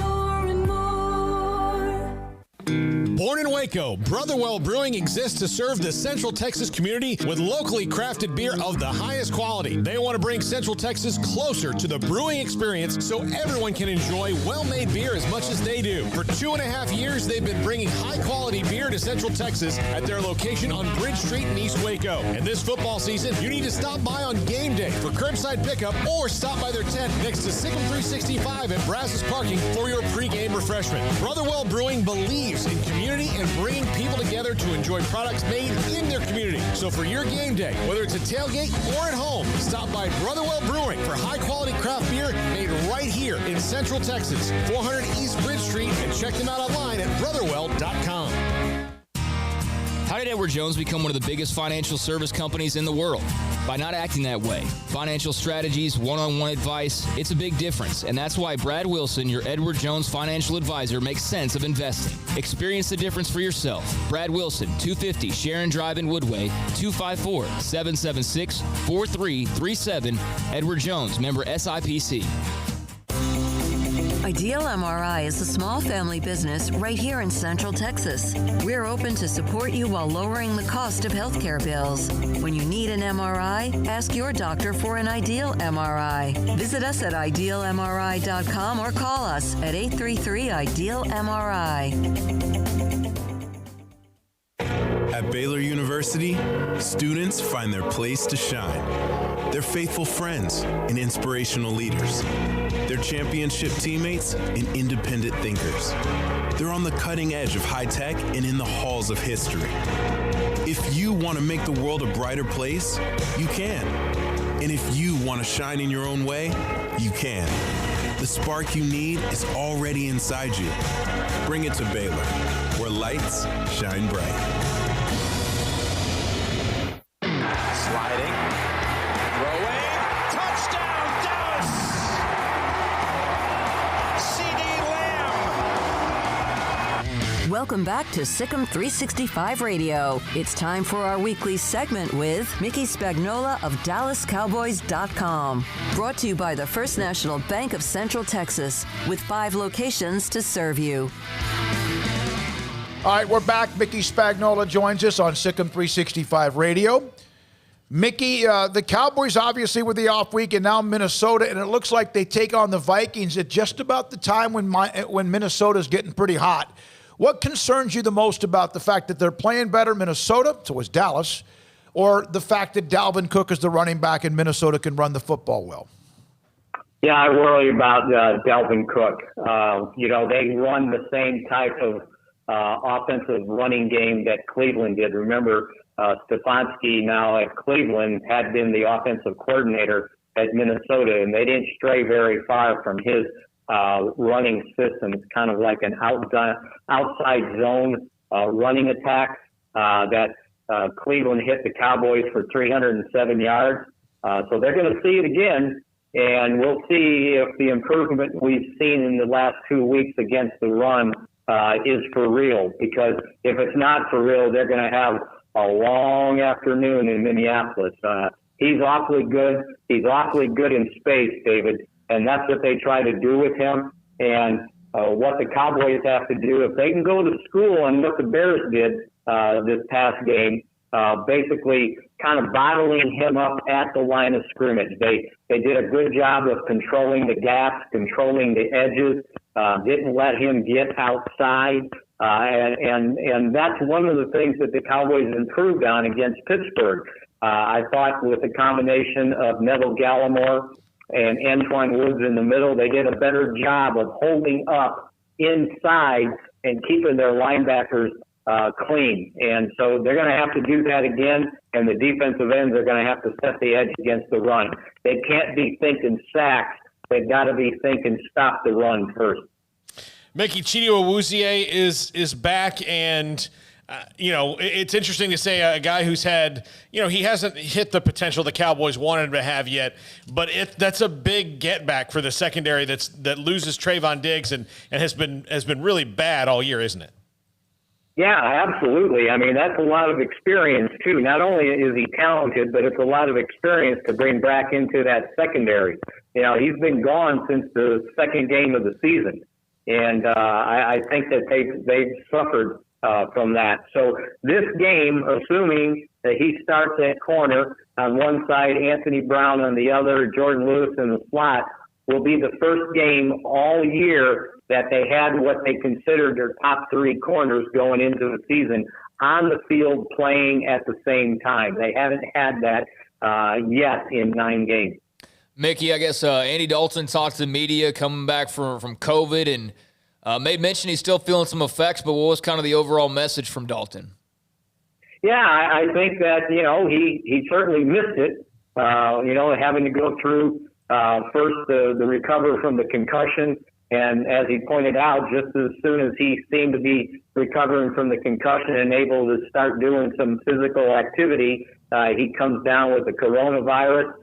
He mentioned that his wife and his son came down with it after he did. So they had kind of a family quarantining at home. So what you hope, and we've heard these cases before, is just because you test negative again doesn't mean your body is immune to whatever happened to it when you had the virus. And so they were going to keep a close eye on him going through this week, see how he did. From my understanding, Monday, Wednesday, Thursday, he seemed to be fine. So, now the big question is, can they do a better job protecting him than they did in that Arizona game, and certainly in his short stint against the Redskins, or Washington's, excuse me. Speaking of Arizona, I was just curious, Mickey, as a guy who's watched the NFL for as long as you have, what your thoughts are on Kyler Murray. Yeah, he's pretty dynamic. We've seen guys run before, and you always sit there and go, okay, at some point you're going to get caught, and you better be careful and play the percentages so you don't risk getting injured. But he seems to be so quick and fast that they don't catch him, and he seems to be smart about when he runs. I think he's awfully good. And if you're going to throw up a Hail Mary, it's good to have the tallest guy on the field trying to catch it for you. Very true. Mickey Spagnola with us on Thursdays at 4:30 on SicEm365 Radio. So with Philadelphia's loss to the Giants, Washington lost, Dallas didn't play. If you look at who is where, and God knows how this division ends up, but somebody has to win the division. What would you say is the number you have to reach with wins based on who everyone plays? How many wins is going to win the NFC East? I would think you would at least have to have 6 to get in the conversation. But maybe the bigger question is, even if you get those wins to 6, how many of those are going to be in the division? Because I think the division record is going to end up, breaking some tiebreakers for you. So the Cowboys are 1-2. It would behoove them to win all 3 of the remaining division games to give themselves a chance at somehow, some way winning the division. And David, if you look at what the other teams got to do, their remaining games, the Cowboys have the easiest schedule. They only play one team with a winning record. Check out what the Eagles have to do. Oh, I know. Cleveland, Seattle, Green Bay, New Orleans, and Arizona. Those 5 teams in a row before they get Dallas and Washington. The Giants have to play 4 more teams with winning records. The only team the Cowboys are going to play with a winning record is Baltimore on the Thursday after Thanksgiving. Now, they do have 2 4 and 5 teams, Minnesota now and San Francisco. And then Washington has to play 2 teams with winning records, Pittsburgh and Seattle, both teams having already beaten the Cowboys.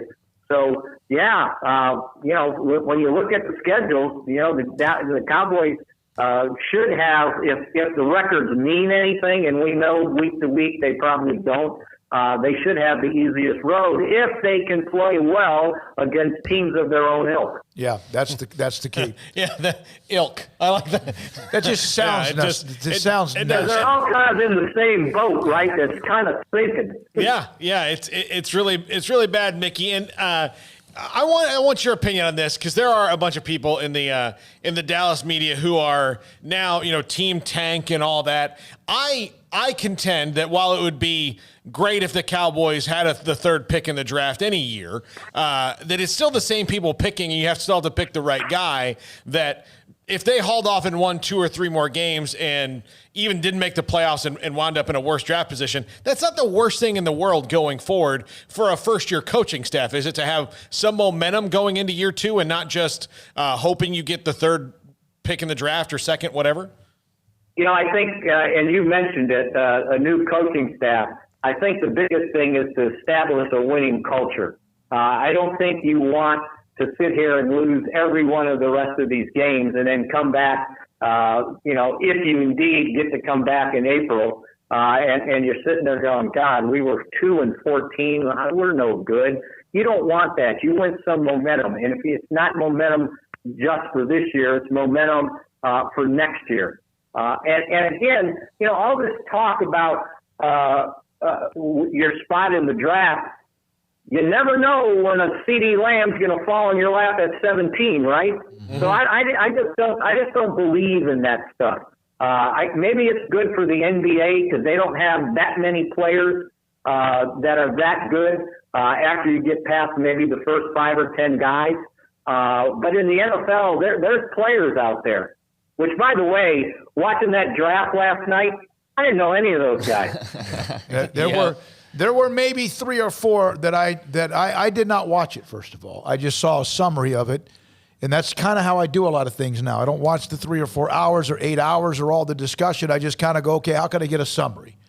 And that's and I made the remark. I go, because my wife asked me about, well, you know who this or that is, and I go, no, these guys, because they're all one and done, you don't see them enough. And then I thought, well, no, there was no March Madness. There was no tournament. Yep. We didn't get to see any of these guys on TV playing when you actually pay attention to more than 3 or 4 teams that you watch on a regular basis. Mm-hmm. You're right. You're right, and it just kind of like Baylor had 2 young men that most likely, I don't know, I would think Butler would have been drafted, and Maceo Teague most likely at least gets nibbled. They had one, Freddie Gillespie, undrafted but signed with the Mavericks, but it kind of took away the interest. I think no March Madness, just the way things are. The NBA's been over for a while. Wasn't the draft usually the week after the finals or something like that in the past? Yeah, and it just seemed like it's been a while since the Lakers won it all. Now it's like 3 weeks before the start of the regular season. I know. Yeah, right. I absolutely know that. Okay, you guys make me feel better than I was watching these names. And then at the one point when they did the interview with Calipari, I said he should have had to pay for that recruiting pitch. Exactly. Yeah. Oh, it's perfect. That's all it was, right? Yep. Oh, my guys, when they leave here, they know how to play hard. They don't get here if they don't play hard. I'm going, oh, my goodness, somebody needs to cut him off. No, I know. Hey, just sit through a press conference. But although I'll tell you, Mickey, as you've sat through a million press conferences in your life, Smokey and I talk about the one we sat through with John Calipari all the time. It was masterful. Yeah, it was. Masterful. It really was. The way that he spun things. Nothing against him. He was brilliant. He used his time. I'm sure some company would have to pay $1 million for those 10 minutes. Mm-hmm. Yeah. Absolutely. I agree. Anything else? Nope. Mickey, thank you, buddy. Appreciate it. Cowboys and Vikings coming up this weekend. Cowboys and Vikings, Dalvin Cook. I was looking at the team stats, NFL stats. Cardinals have the most yards rushing. And, of course, they have a quarterback that adds to that with Kyler Murray. Ravens second, and they have a quarterback that adds to it. Patriots are third, and they have a quarterback that adds some to it, Cam Newton. Browns fourth. They have Chubb and Hunt. And then the Vikings with Dalvin Cook at number 5 in total rushing yards. Well, see, that's what makes it that much more impressive, because when Andrew Madison came in for the 2 weeks that Dalvin Cook had a strained groin, he didn't do well. I mean, and it's not like Kirk Cousins is hauling off and running the ball. And if he does, everybody in Minnesota is white knuckling it. I was about to what's going to happen. So Cowboys have less than 1,000 yards rushing. Yeah. And they have that commitment. And again, we know what they've been through with the offensive line and then Dak. But they have less than 1,000 yards rushing. Dak still has more passing yards than a couple of starters in the league. I know he does. And but the thing about the Cowboys and the rushing yards is how much money is into running the ball. How much of your money is into running the football? Not only the offensive linemen who have been hurt, Collins, Smith, Frederick retired, but also your running back and Zeke Elliott, who gets about 16, 18, whatever $million, $17 million a year. All right, 4:37 is the time. A couple of other notes in the NFL. Tom Brady had just an awful game 2 weeks ago. Who was it that he played against? He threw that terrible pick. The Saints. Right? Or is it the Raiders or Saints? Though he had a bad game against the Saints. He didn't have a great game against the Giants either, but they won that game. But the Saints was his worst game maybe ever. He now is tied for second with Drew Brees for seasons throwing at least 25 touchdowns in a year.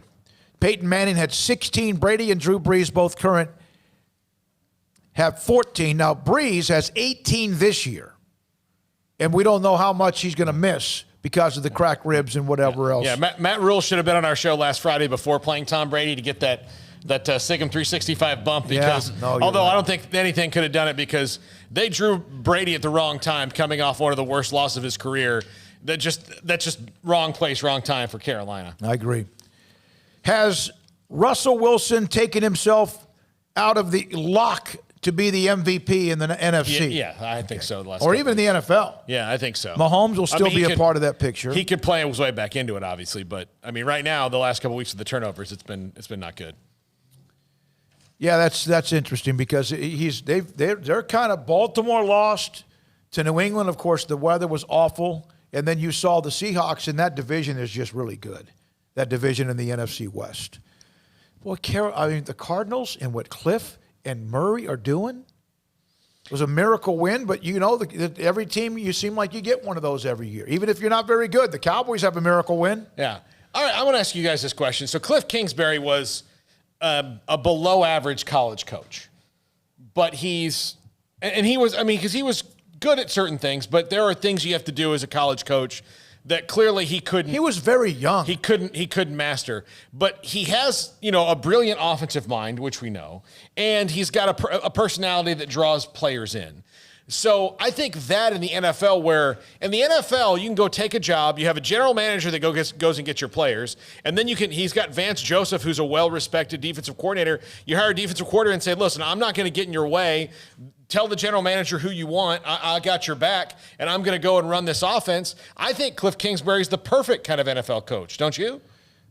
Yeah, if you're going to have that attitude, because a lot of NFL coaches like Belichick, they want to have their hands on everything. That doesn't mean he doesn't allow people to coach. But you're right, Kingsbury 8-5, 4-8, 7-6, 5-7, 6-7, 5-7. That's average. Yeah, it's average, but I thought he's done a really good job, and they're starting to look a lot better than average now. He didn't have Kyler Murray the last several seasons or whatever, but. No, I think maybe Cliff's just more cut out to be a pro coach. And the biggest thing is you don't have to recruit. Mm-hmm. Matt Rule hated recruiting for all indications. And, he'd come in towards the end and kind of seal the deal, but it was not something that I think he really enjoyed doing constantly. And, it's like today, yesterday, Baylor has the kid flip from DeSoto. And it's like you don't have to worry about that in the NFL. You're just like, hey, this guy's my player until I decide to cut him or his contract runs out. There's no flipping and there's no, hey, I was going to sign with the Raiders last night, but now I'm going to sign with the Colts. Surprise. Yeah, it's all pretty much, what's kind of going on with free agents, who's leaving, who's coming. He's a football guy, and you just play football, and I think that's why he's thriving. I would hate recruiting.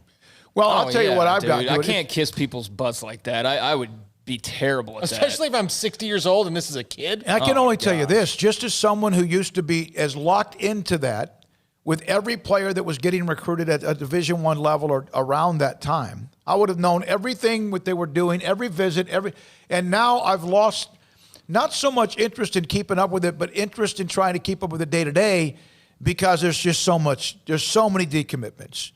I'm nothing against Byron Murphy. Go where you want to go. Go play, go be an All-American. Wherever it was, whether it's Texas or if it had been Oklahoma State or would have been USC. It's his, but it is, I remember it used to be a big deal. Like Craig knows, Derek Farmer, running back who ended up at A&M, ended up at Stephen F. Austin. He committed to Alabama. I saw him when he got off their Learjet at the airport in Tyler, interviewed him. He was committed to Dennis Francione. Francione then gets the job at A&M, remember? Mm-hmm. So he changes. Even then, and then on National Signing Day, there was rumors, where's he going to sign? But that was an exception. I don't know, man. Now, we do less now with those who commit to even Baylor or local players who commit. We've seen what's happened with Demarion Alexander at Kansas. Remember Minnesota. Then you have the George Floyd thing. He commits now at Kansas. I don't know where he's going to end up signing whenever he does or where he does. Well, it's just too many changes. And it's not my college scholarship, so do what you want, but it does seem to be harder to get locked into knowing that when we ask a young man on the radio who's 18 years old, are you fully committed? And he might absolutely be at that moment, and then 2 months later, here's the thing I had about Byron Murphy. We loved having him on. He was fantastic. Texas shows up. In fact, it was a day after Tom Herman gets hammered for recruiting. Texas shows up. They get him. but it was decommitted at like 8 o'clock in the morning. Wanted to take his time to think about it, and by noon he shows him he's already had the image has been made. Mm-hmm.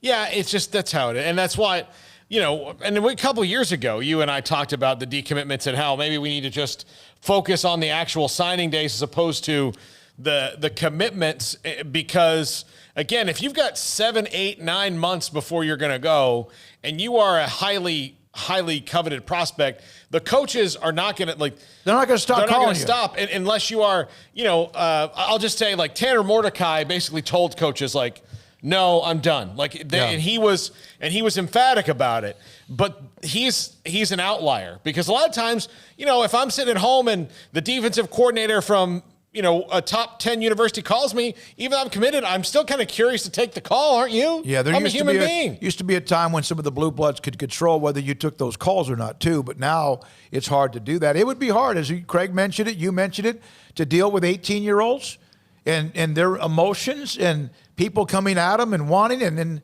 Baylor's, they've lost some commits. It doesn't mean they're bad kids because Baylor's going to get 2 or 3 now that somebody else has committed to them. But that's just part of the recruiting cycle. When we come back, anything, Craig? That's part of the deal. Yeah, Midway's Jeff Hume. The loss this past week to DeSoto. They've had back-to-back games where they've been hammered by great teams in Duncanville and DeSoto. They have Waxahachie, Scott Stewart, and Temple play tonight against Shoemaker, Leo Buckley, for most likely what could be the 11-6A district title, especially if Temple wins. We'll have him. And then at 5 o'clock, our high school football pick'em. And then Emmanuel Abdallah, running back at China Spring. They have West Orange Stark and Sam Bradshaw on Baylor SicEm365 Radio. The First National Bank of Central Texas, 5 locations right here at home: Waco, Woodway, Hewitt, China Spring, Mart, and Hillsboro. Familiar faces making local decisions, here to help you, your family, and your business. Whether it's great times or tough times, all of us need a bank we can count on. Great people, great technology, dedicated to their customers and helping our area grow. Safe banking in person or use their online and mobile apps, and convenient drive-thrus and ATMs at all locations. They have instant issue debit cards. I think every single one of us at this desk has had to deal with that. And, something happens to your debit card, you have to send off for one if you're with a big national bank who doesn't care about you. And, they'll send it priority or whatever. Well, what's the priority when you can just drive up to one of the 5 branches of the First National Bank of Central Texas, tell them you lost your debit card, and then in about 5-10 minutes, you have a new one. So it's not in the mail. You're not waiting for it. It's there. It's done. It's local. It's in your hands. Or Secure Lock Equip. So if you do have that debit card that you've lost, and in the time of, trying to get to the bank, or say you lose it and you figure out you're at work, you can't get to the bank until later, or you'll know what's going on with your card because every time it's used, you get a text message saying, here's what it is. Plus you can control ATM withdrawals and set spending limits. Maybe maybe you're getting a card for somebody, a young person in your family that's going off to college, and you want to make sure they don't take out too much money and go on a binge. You can do that as well. The First National Bank of Central Texas, 5 locations right here at home. Car has the trucks, man. They have the one for you. Cap, short or long bed, silver, black or blue. Texas size selection, great prices too. Richard Carr, he has the truck for you. Carr has the trucks, man. He has the truck you need. If you want the best truck, you want a GMC. Texas size selection, great prices too. Richard Carr, they have the truck for you. In the market for a quality metal building? Since 1943, Pioneer Steel and Pipe has helped Central Texas residential and commercial customers with metal building design, panel options, building components, and trim options. Pioneer Steel and Pipe's residential line is energy efficient, offers low maintenance, reduces insurance payments, is impact resistant, and carries up to a 45-year limited warranty. In addition, they can also help you find a metal building contractor for your project. Pioneer Steel and Pipe with locations in Waco and Bryan and at pioneersboys.com. What you do in privacy is your own business. What you do in public with your truck, well, that's our business at Pickup Outfitters. In your garage, it's okay for your truck to parade around in the nude with no accessories. Hey, this is still America. But when you bring your truck out in public, it's just common decency to put an outfit on your truck. And that's where we come in at Pickup Outfitters. Put a cover on that bed. Cover your rear end with a bumper and a hitch, for goodness sakes. There are women and children on the roads. And guys, Don't leave your tools exposed. Put them in a toolbox. Be proud of your truck and stand tall with a lift kit. Or improve your truck's posture with a leveling kit. Add some class to your pickup with new wheels and tires. Or dress up for a date with your new RV or boat with a fifth wheel or a receiver hitch. At Pickup Outfitters, we're dedicating to making the roads decent for all Central Texans. So when taking your truck out in public, remember your manners and accessorize it properly with an outfit from Pickup Outfitters. 220 Lake Air Drive in Waco. A group of over 30 physicians in Central Texas became frustrated seeing patients fail at losing weight themselves. They opened Muscle-Wise Nutrition. We've seen too many patients suffer from complications of obesity. Patients who have tried countless do-it-yourself diets, which often results in 25% of the weight they lose coming from muscle breakdown and muscle loss. We needed another approach, so we opened Muscle-Wise Nutrition. This is a coach-managed diet program to lose substantial weight, targeting fat while sparing muscle. Dieters are seen weekly by a coach who performs detailed body composition analysis. Please email us at Sic'em365 at MuscleWiseNutrition.com, and one of our coaches will contact you promptly to get you set up for our free educational seminars. Lose weight by losing fat and sparing muscle. Start Muscle-Wise today. Contact us at Sic'em365 at MuscleWiseNutrition.com. Parenting is full of surprises. You never know what to expect. So after our son was born, I called my Texas Farm Bureau insurance agent to set up a life insurance policy in case something happened to me. Sawyer is now 2. And we'll soon have a sister. There's no one else I would trust with protecting my family. Stop by and see our agents at one of our 3 McLennan County locations. Coverage and discounts are subject to qualifications and policy terms and may vary by situation. Stepping into the boots of a U.S. Army officer can add confidence and leadership skills to your son or daughter's career path. See all the things they can achieve in our boots at GoArmy.com. U.S. Army Waco Recruiting Company, 254-598-8131 or 254-776-1543. Hi, this is Jeff Hume, head football coach at Midway High School, and you're listening to Sic'em365 Radio with David Smoke, Paul Catalina, and Craig Smoke. This segment with Midway Panthers football coach Jeff Hume is sponsored by Texas Farm Bureau Insurance, U.S. Army Waco Recruiting Company, Southwest Sports Medicine, Automatic Chef, Bert Colchin Ford, Barrera's Landscape and Nursery, Petty Clinic Low T, Halo Athletic Center, First National Bank of Central Texas, Camille Johnson Realtors. Jeff, it's different. You have 3 games left, and for the first time in a long time, Midway's not going to be in the playoffs. And you knew this was going to be an uphill climb, this district from hell, so to speak, 11-6-8. How do and how will your program and players react to this? Yeah, I mean, that's something we talked about Friday night after the game, and that's something I talked to the captains about this morning. And it's, it's extremely disappointing. Anybody that says differently is full of it. Like you said, it's been a while since Midway has not been in the playoffs, but we're going to react, I think, the way that I expect us to react in a very positive way. We got these seniors got 3 games to go. This team has 3 games left, and we talked about going out there, putting our best foot forward, and enjoying these 3 games. Making the memories in the locker room and the practice and the game and all that, and just you want to go out. You want to go out feeling good about yourself, regardless of the playoffs, and that's what I think we're going to do. Well, and Waxahachie's coming off an impressive win against Mansfield, who you played, obviously coached there, but that was a heck of a game you had. They look like they're improved, and I think when the district came out, they may have been a team that everyone kind of overlooked a little bit. What do you see from them? Well, yeah, I agree with you. They did have a really good game against Mansfield. They're very athletic.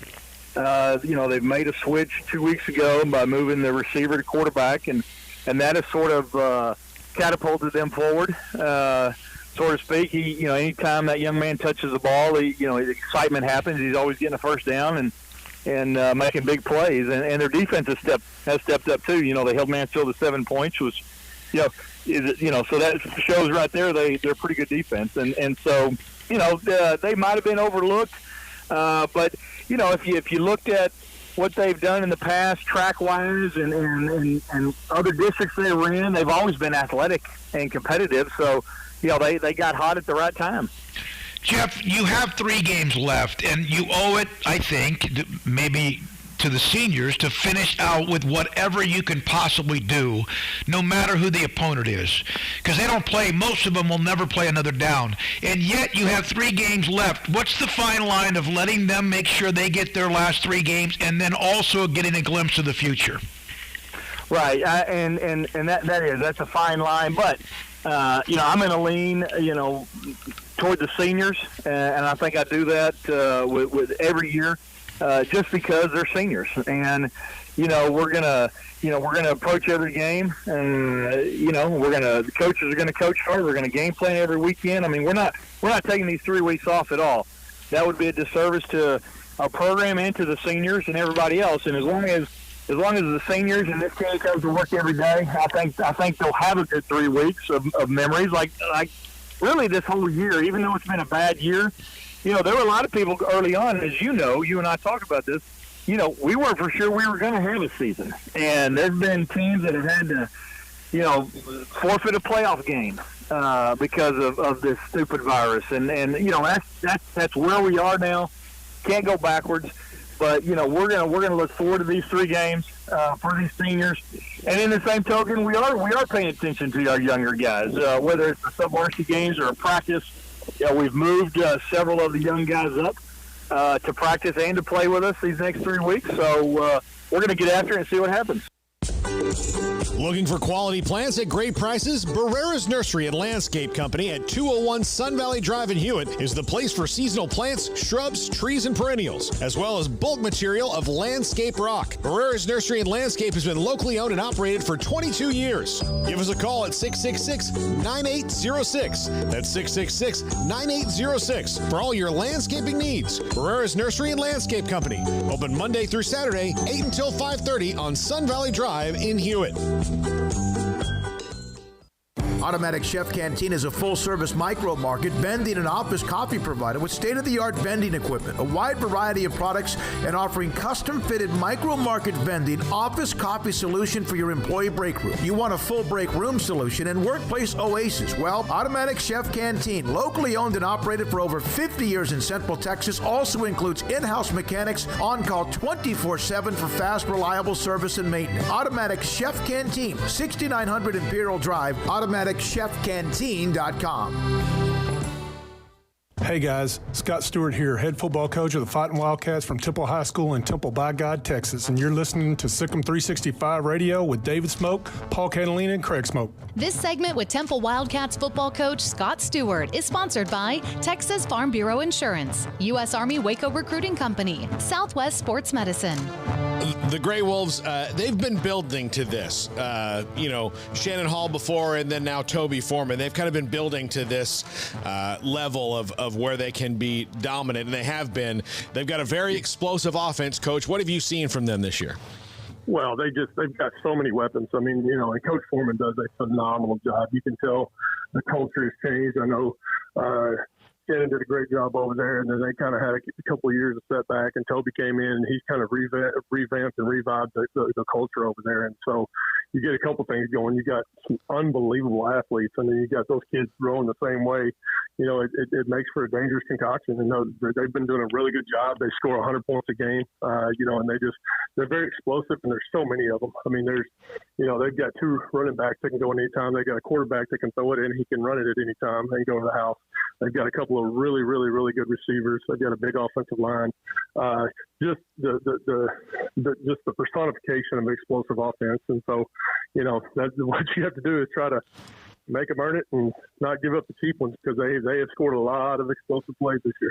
Well, is there an advantage to them playing? I mean, you had the week off, so it doesn't affect you can kind of readjust. But those Leo Buckley on Thursday nights can kind of get wild, regardless of who the teams are, even if it's 2 really good teams like you got this week. Is that something you have to kind of coach against there, that they have kind of an advantage doing that? I think I overcooked it last time when we played Heights and we kind of came out flat. We were kind of focused on bringing on an atmosphere because, like you said, Leo can be funky on a Thursday night. We kind of revamped that. It's like, look, we're going to take our attitude, we're going to take our effort, and we just got to go do us. If there's 10 people in the stands or there's 10,000 people in the stands. So, I mean, we've got to focus on the things that matter. We're not going to be about the hype this week. It's just let's just go play. And if it's in a parking lot, if it's on top of HEB, if there's no fans, some fans, a lot of fans, it doesn't really matter. I think our kids are ready. I think they like being in these situations. We've fortunately been in a bunch of situations with big games, and so I'm hoping that experience they can draw off that tomorrow night. Does that kind of help you? Because I know that you're a team that you pride yourself on your defense, and sometimes that the score doesn't kind of reflect how good a defense is because that's just how games go.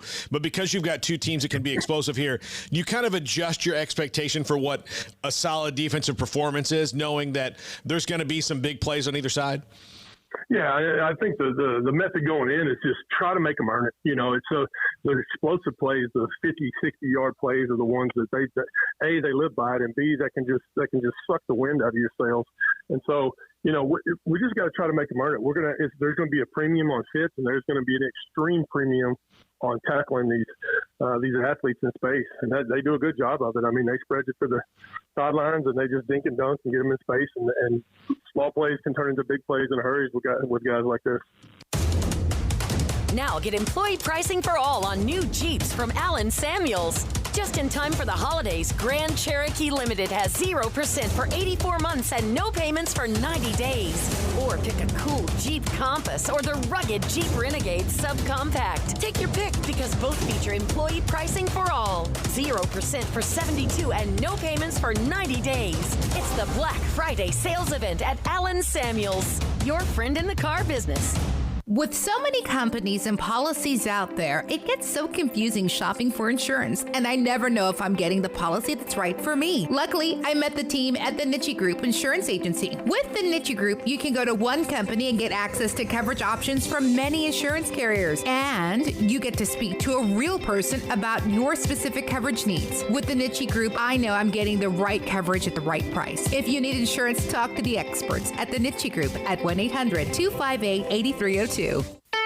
Don's Humidor, your home with a 48-foot walk-in humidor with the elite cigar brands from around the world, including the #1 cigar of the year, Aging Room Cuatro Nicaragua. Plus, they have the great brands like Macanudo and Arturo Fuente, Rocky Patel, Aston, and so much more. CBD, great for sore muscles, aches and pains, sleep, Vita Dreams, and anxiety, mild depression, general health and wellness. Their staff very knowledgeable on the subject. If anyone is curious about CBD, ask Carol and Ashley. Don's Humidor in the Townwest Shopping Center off Valley Mills in Waco.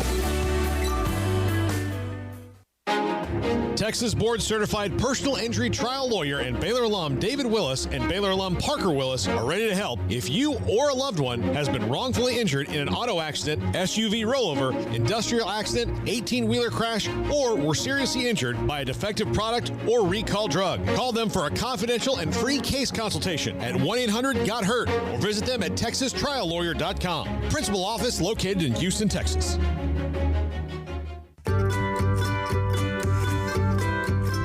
You want to know why Stonewood Dental is so successful? Listen to what happy customers have to say. It's pleasant. It's different than any other dentist office. I really feel like they care. And it's not that you're here for 2 hours waiting on someone to take care of you. It's quick and easy, and I bring my kids, and my kids love being here too. They really love the treasure box. Staff is really nice and accommodating, real friendly. You feel more like home. It's not sterile looking. Everybody has their own personalized rooms with decorations and decor, and they'll even have a blanket for you when it's cold. I've recommended people to actually come here, and they are patients now. I really love it here. It feels like family. Learn more, stonewood-dental.com.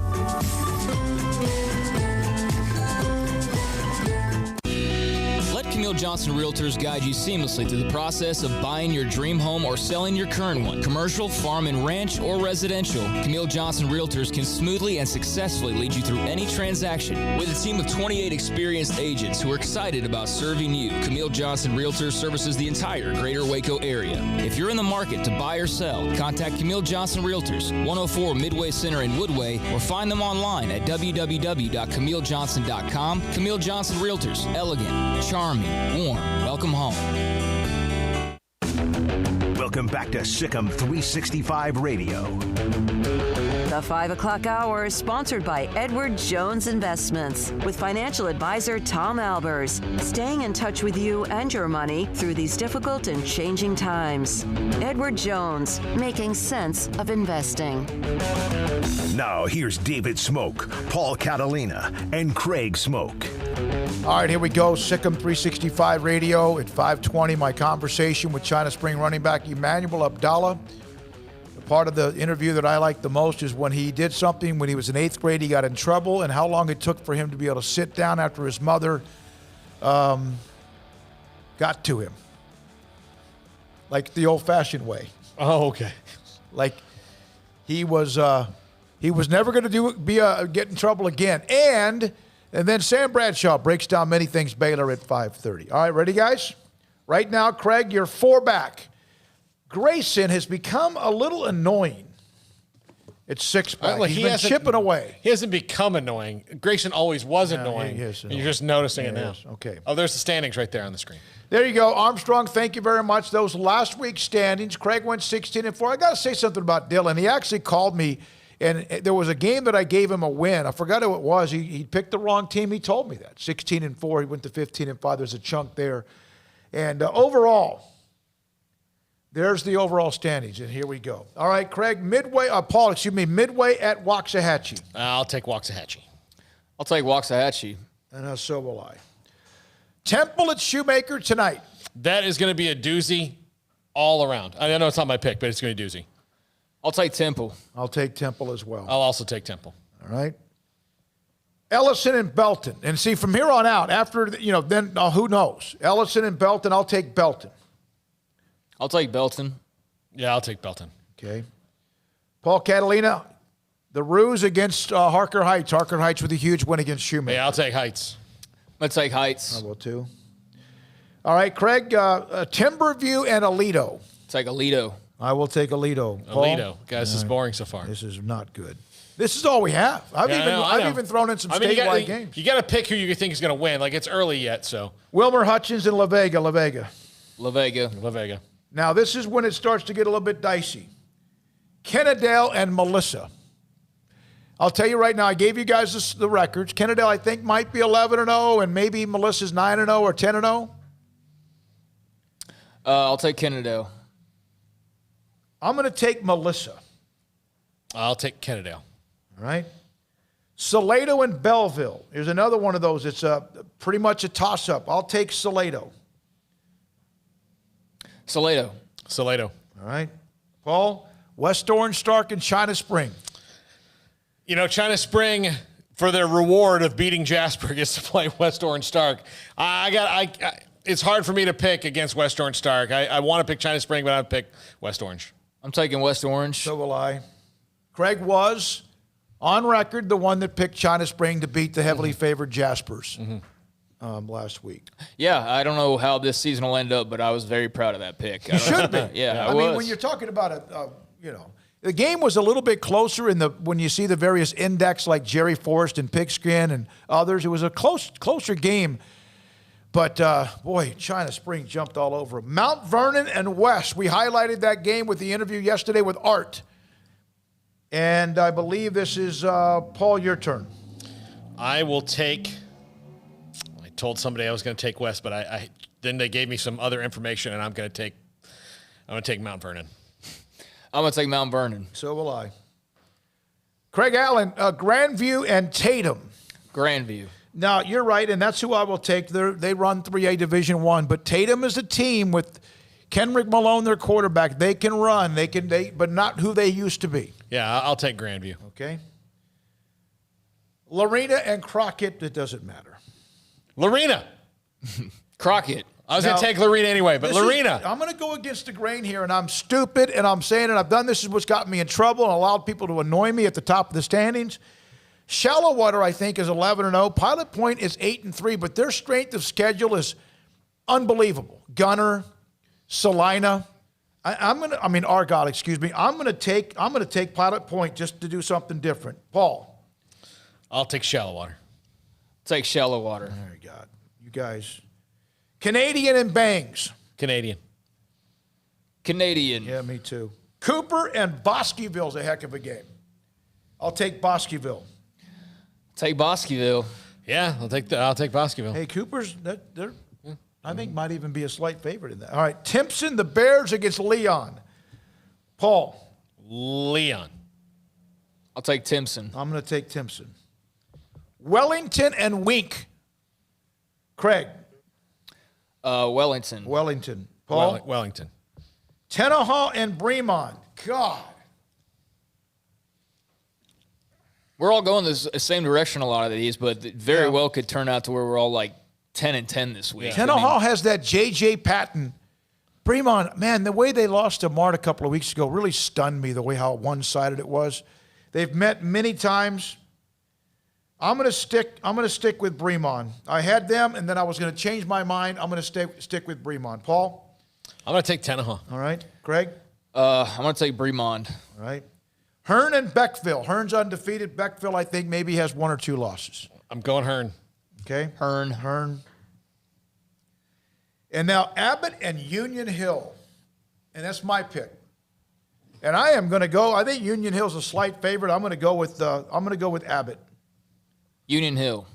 All right. I have not gotten to say this very often, and I will. Redheaded Strangers. All right. Of Abbott. Which means, I'm going to lose the Abbott game, so congratulations to you both. I don't ever. They could play it, I had a funny joke in my head. It doesn't make sense now, Abbott to you is Killeen ISD to me. Yeah, in some ways. But they could be playing that wall right there, and somehow or another, I'd find a way to get that pick wrong. That is a absolute. If anyone was favored based on the indexes, which who knows, it would be Union Hill slightly. So Craig has the pick there. I've been very loyal to Abbott over the years. And yeah, I you have continue been. to be. And they haven't paid off what I want, but I'm going to keep doing it until they do. All right, and what you want is their name change and mascot difference. So how many weeks are left? 3? 2? Overall? Oh, no, you got the playoffs. The playoffs extend. Right. This is the second week of the playoffs. There's 2 weeks after this one with the 5As and 6As. And then 6 playoff weeks. So there's still 8 weeks to go. Yeah, and I had The difference, though, is there's, their games are running out. Once the 4As and done, but there'll be enough to go to 20 games all week long. Yeah, no, I just a couple weeks ago, or it was a week or two ago, Grayson didn't have, I don't know, it was some period where he didn't have as great of a week, and I was like, dude, there's, you can't wait till like next month at this time to suddenly kick it into gear, but there's still a long time to go in these pick'ems, and a lot of room to make up potentially because, once we get deeper into the playoffs, these matchups are going to be much more of a coin toss. They will be, and then this week is actually we got a lot of similar picks. There's Shallow Water, Pilot Point, the Bremond, Tenaha, Abbott, and Union Hill, as far as all of us today. Those are the games that seem to be the biggest difference. All right. When we come back, he at one point had 554 yards a year ago against Alvarado. Remember that game when they lost the game? Shoot, I remember the game 2 weeks ago against Connolly. Yeah. Emmanuel Abdallah is a great running back. He's not the biggest guy, so he won't get a lot of the probably scholarship looks that he would if he was 6 feet tall or 6'1" or whatever. But he will be a college football player somewhere. I feel pretty confident in saying that, and he's a big part of what they do. Remember what Zach Robotchik was overlooked, Sam Houston State. We saw Gaither overlooked for a long time, not running back, but he played a little bit of that, Sam Houston State. And then Emmanuel Abdallah from Chita Spring, who's putting up big numbers. He was actually born and raised early on in Maryland. So a chance to hear from him, the Chita Spring running back. One NBA note that is insane, and all this while people can't afford to just throw money away. And while California has now gone back into lockdown, starting this weekend, they are going back into a lockdown of sorts in California for about a month's time, even though their governor was just seen dining out publicly. Yeah, there's not a lot of people that are happy about that. And all of his staff is going on a fundraising retreat in Maui. Yeah. It's so ridiculous how double-sided the Golden State Warriors may not have fans in their arena. Yeah, apparently they had set, I guess they were looking for 50%. And I'm not saying just them, but others. Right, but apparently they were hoping for like 50% capacity, I think, and that got turned down by who else? Governor Gavin Newsom, who just ordered this lockdown and who was also dining out with like 15 staff members the other night. So, man, the hypocrisy. And not only dining out at the fanciest restaurant in all of California. There probably was a $1,500 tab if there's 4 or 5 people, if not 3,000. More than that. Bobby Marks 42 on Twitter. Golden State, their tax bill is already at $66 million, which means they've gone over the threshold. They added Kelly Oubre, and now their tax bill is $134 million because Oubre's $14.4 million a year. He adds not the 14.4. He puts them over a threshold where their taxes are an additional $68 million. Yeah, doesn't seem like great business, but it's not finalized yet. I mean, it looks like it's going to be. It's one of those reports that's basically finalized, even though it's not official. But yeah, they're not going to have the same amount of fans in the stands either. So when you got a tax bill like that, and then you're not going to be bringing in as much money, that's going to be problematic for you at some point or another. All right, when we come back, Emmanuel Abdallah on his life in football, what it means to him, his mother, the disciplinarian, and much more. SicEm365 Radio. Brotherwell Brewing tonight. They've got trivia hosted by Julia and Austin Meek. They own Pokios, which is a great little ice cream sandwich truck if you've not had it. But they'll be there hosting it, and Julia and I did improv together a couple times. She's funny. She's great. You're going to have a great time going out there. It's outside, socially distanced, so you can go have a good time playing some trivia at Brotherwell Brewing, 400 East Bridge Street, right down from where we are here at SicEm365 Radio. And if you're a fan of craft beer, then you need to check out Brotherwell. It's made right here in the 254 in Waco, and the guys at Brotherwell love what they do. They're very passionate about what they do. They'll have all kind of seasonal things come out, and they just have kind of they have their basic run of what it is, whether it's the Belgian style triple that they have, or the Bridge Street Vit, or the Hidden Herd. Tons of great beers, and they always hear, I'm not really a big fan of beer, but I do like this, because maybe you haven't had really good craft beer. Maybe you've just had kind of national brands before. Well, if you're not a fan of beer and would like to try it, or if you've got a friend who's a fan of beer and you want to get them something cool for the weekend, for Thanksgiving, gift something, Brotherwell Brewing, 400 East Bridge Street. They've got curbside takeaway as well, so you can call ahead and say, hey, I would like this, this, and this. Boom, you got it done. Brotherwell Brewing, find out more on Instagram or their webpage, brotherwell.com. One size fits all. That may be all right for an adjustable belt or cheap sunglasses, but when it comes to your financial needs, no one wants a one-size-fits-all strategy. Cam Heathcott, your Edward Jones financial advisor, knows that his most important goals are yours. That's why he takes the time to understand your needs, knowing you. That's how Edward Jones makes sense of investing. Cam Heathcott, covering Conroe and Houston, 936-756-7717, or cam.heathcott@edwardjones.com. Edward Jones, member SIPC. Stepping into a new pair of boots is great, but stepping into the boots of a U.S. Army officer can also add confidence and leadership skills to your son or daughter's career path. There are more than 150 occupational specialties to help them find the best fit for their future. See all the things your son or daughter can achieve in our boots at GoArmy.com. U.S. Army Waco Recruiting Company, 254-598-8131 or 254-776-1543. From the first workout to the last practice, sports is an incredible challenge. Hi, this is Dan Ingham with the First National Bank of Central Texas, and we're proud to support each athlete, every parent, and our educators. From families, small businesses, to the biggest industry, we're here to help. With remarkable products like First Free Checking, we've got banking ideas that fuel big dreams. The First National Bank of Central Texas. Familiar faces making local decisions. Member FDIC, Equal Housing Lender. How often have you said it's time to get in shape every day, every week, every month, maybe for as long as you can remember? How about starting today? I promise if you'll just join Waco Regional Tennis and Fitness now, you'll thank me later. Hi, this is David Smoke, offering a variety of 40 group exercise classes every single week, including boot camp on Tuesdays and Thursdays at 5:15, plus spin, body shaping, Pilates, yoga, and bar. And there's a free kids club as well. Waco Regional Tennis and Fitness open Monday through Thursday, 5 to 10, Friday, 5 to 8, Saturday and Sunday, 7 to 7, and personal trainers, Christy London and Randall Court.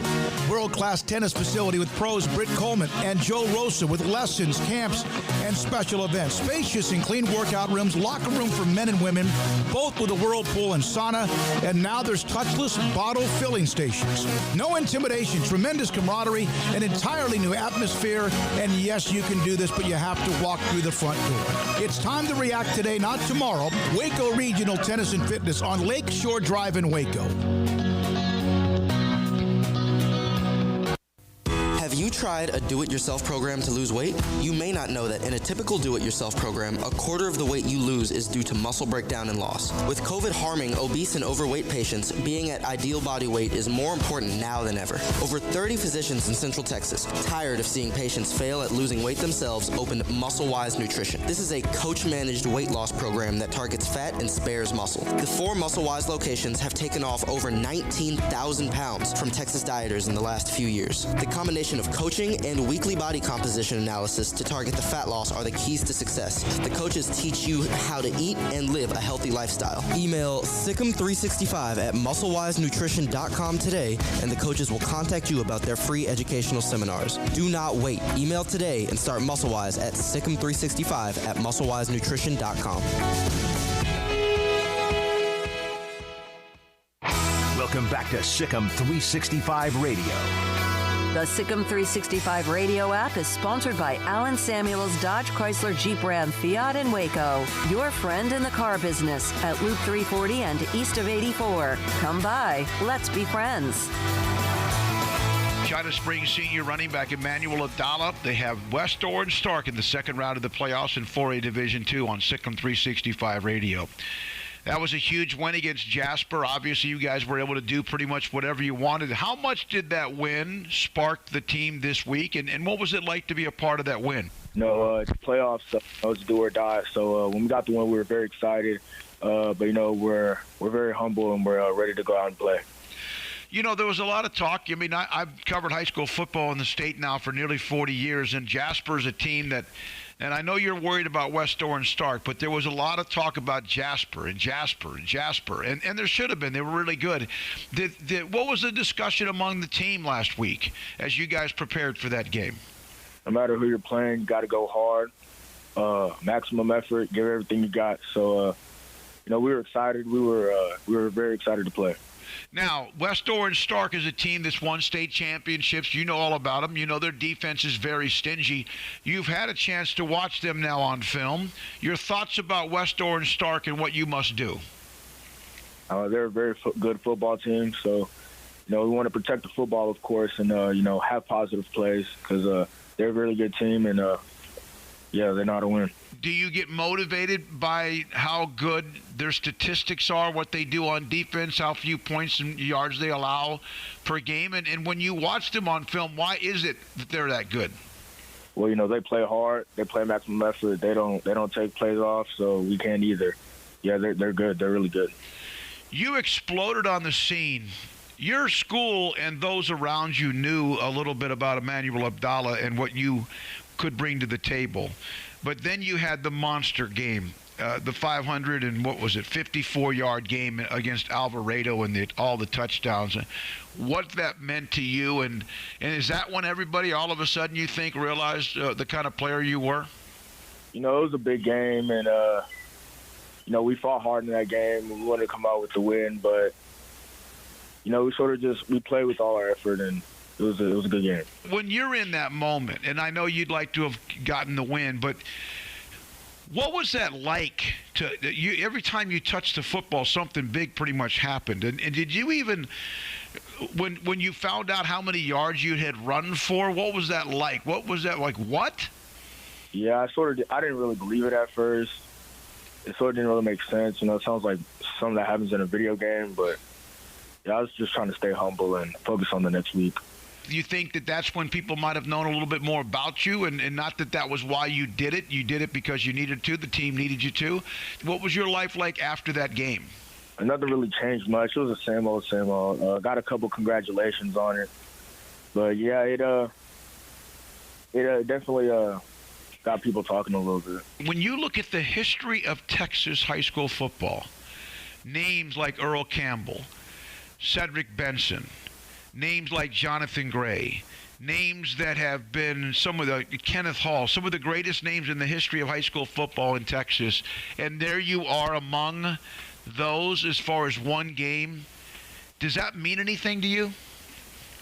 Yeah, it means a lot. It's humbling, and I feel honored. I feel very humble just to be matched with those guys. 'Cause, I mean, these are legends that I speak talking about. So I mean, it feels great. It feels nice. You were born in Maryland, and then you grew up in Maryland, moved to China Spring, and 5 years ago.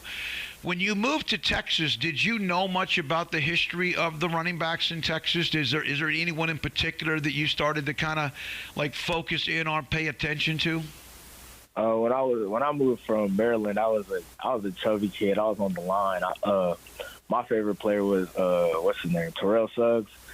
So I didn't really know much about like the history of how many great running backs came from Texas, and I feel I don't still understand the magnitude and just how legendary they are still. But I've definitely learned a lot in the last 6 years, and want to continue to keep learning.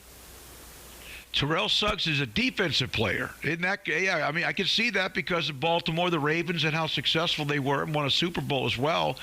And then you move into Texas. Have you ever looked at the list of the greatest games ever in Texas football history, running backs, and seen your name on the list? And is that like you have to double take when you see your name? I never actually looked it up, but yeah, it's surreal. It's crazy, but I feel honored that it even happened. I feel blessed and humbled that it even happened. This football team you guys are on, you were undefeated, then you ran into Salado, then you had the gut-wrenching loss to Connolly, and then you guys had an off week. What did that mean, those losses, the off week? It was a while before you experienced winning a game in a way. What was it like to then have a chance to win, and did that inspire everybody to kind of refocus to make the run you're trying to make right now?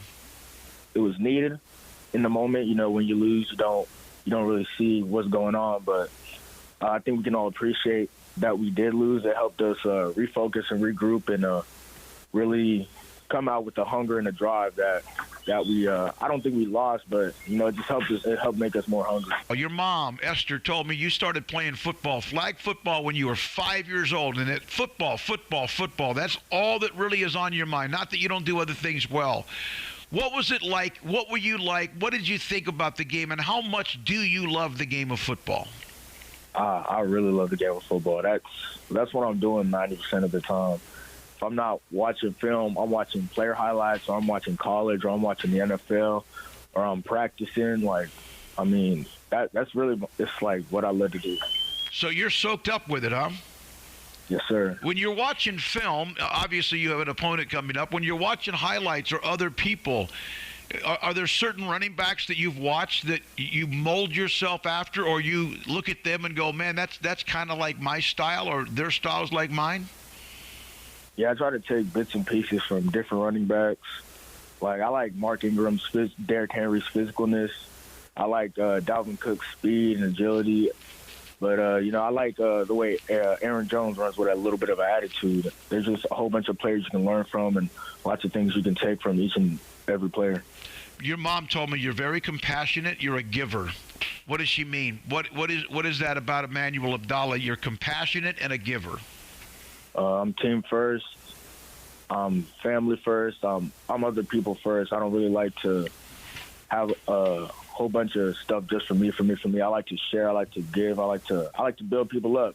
When someone's having a bad day or something, I like to be there to bring them up, get them in high spirits. Do you feel like because of who you are on campus that when you say something nice to somebody or help somebody, what do you think that means to them? I'm sure it goes a long way. No matter who you are, it always feels good to hear something nice from someone else. So I always just try to be a positive person, because I remember when I was younger, I used to get picked on for being bigger, being chubby. I didn't always have a haircut. So I know what it's like to not always feel appreciated or even like liked. So I always try to be nice to every single person I meet. You're telling me, Emmanuel, you were chubby as a kid? Yes, sir. I played the D-line. That's why my favorite player was Terrell Suggs. Oh, my goodness. And now you're a running back, and he's trying to hurt you. Defensive players are trying to tackle you, right? Yes, sir. I don't know if you'll remember this or not. Emmanuel Abdallah, China Spring running back with us on SicEm365 Radio.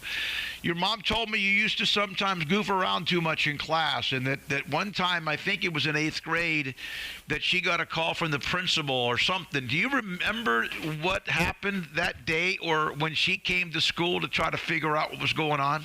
Yeah, well, first she asked me what happened. I told her what happened. I got a whooping. I got tore up.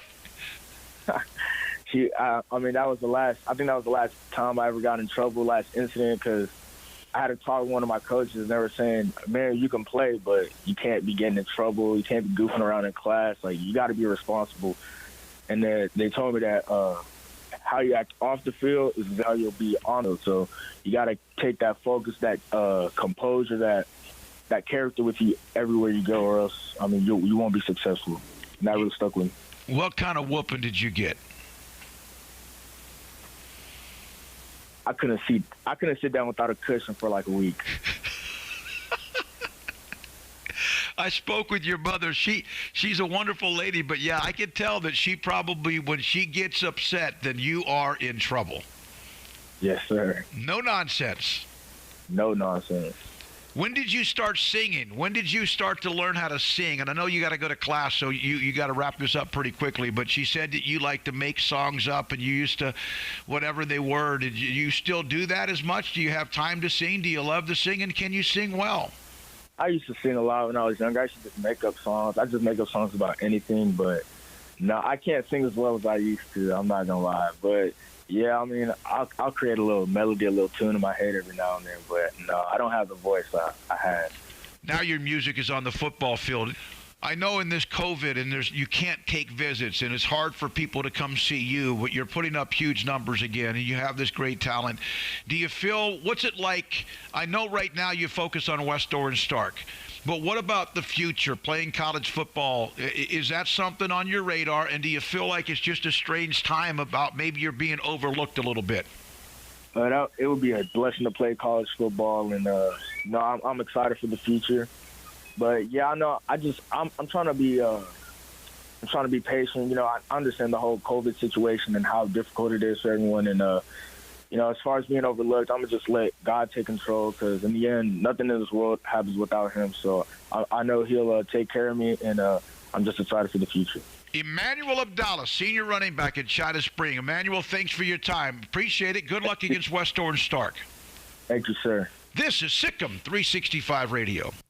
I was talking to a member of the Donaldson family, of Lance Donaldson of eXp Realty, and Lance has gotten himself a couple new puppies.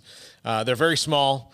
They're Chiweenies. I didn't realize that was a thing that existed until Lance Donaldson sent me a picture of those dogs, but they are very cute. They're wonderful dogs. That's just the kind of guy Lance Donaldson is. He's a different kind of realtor.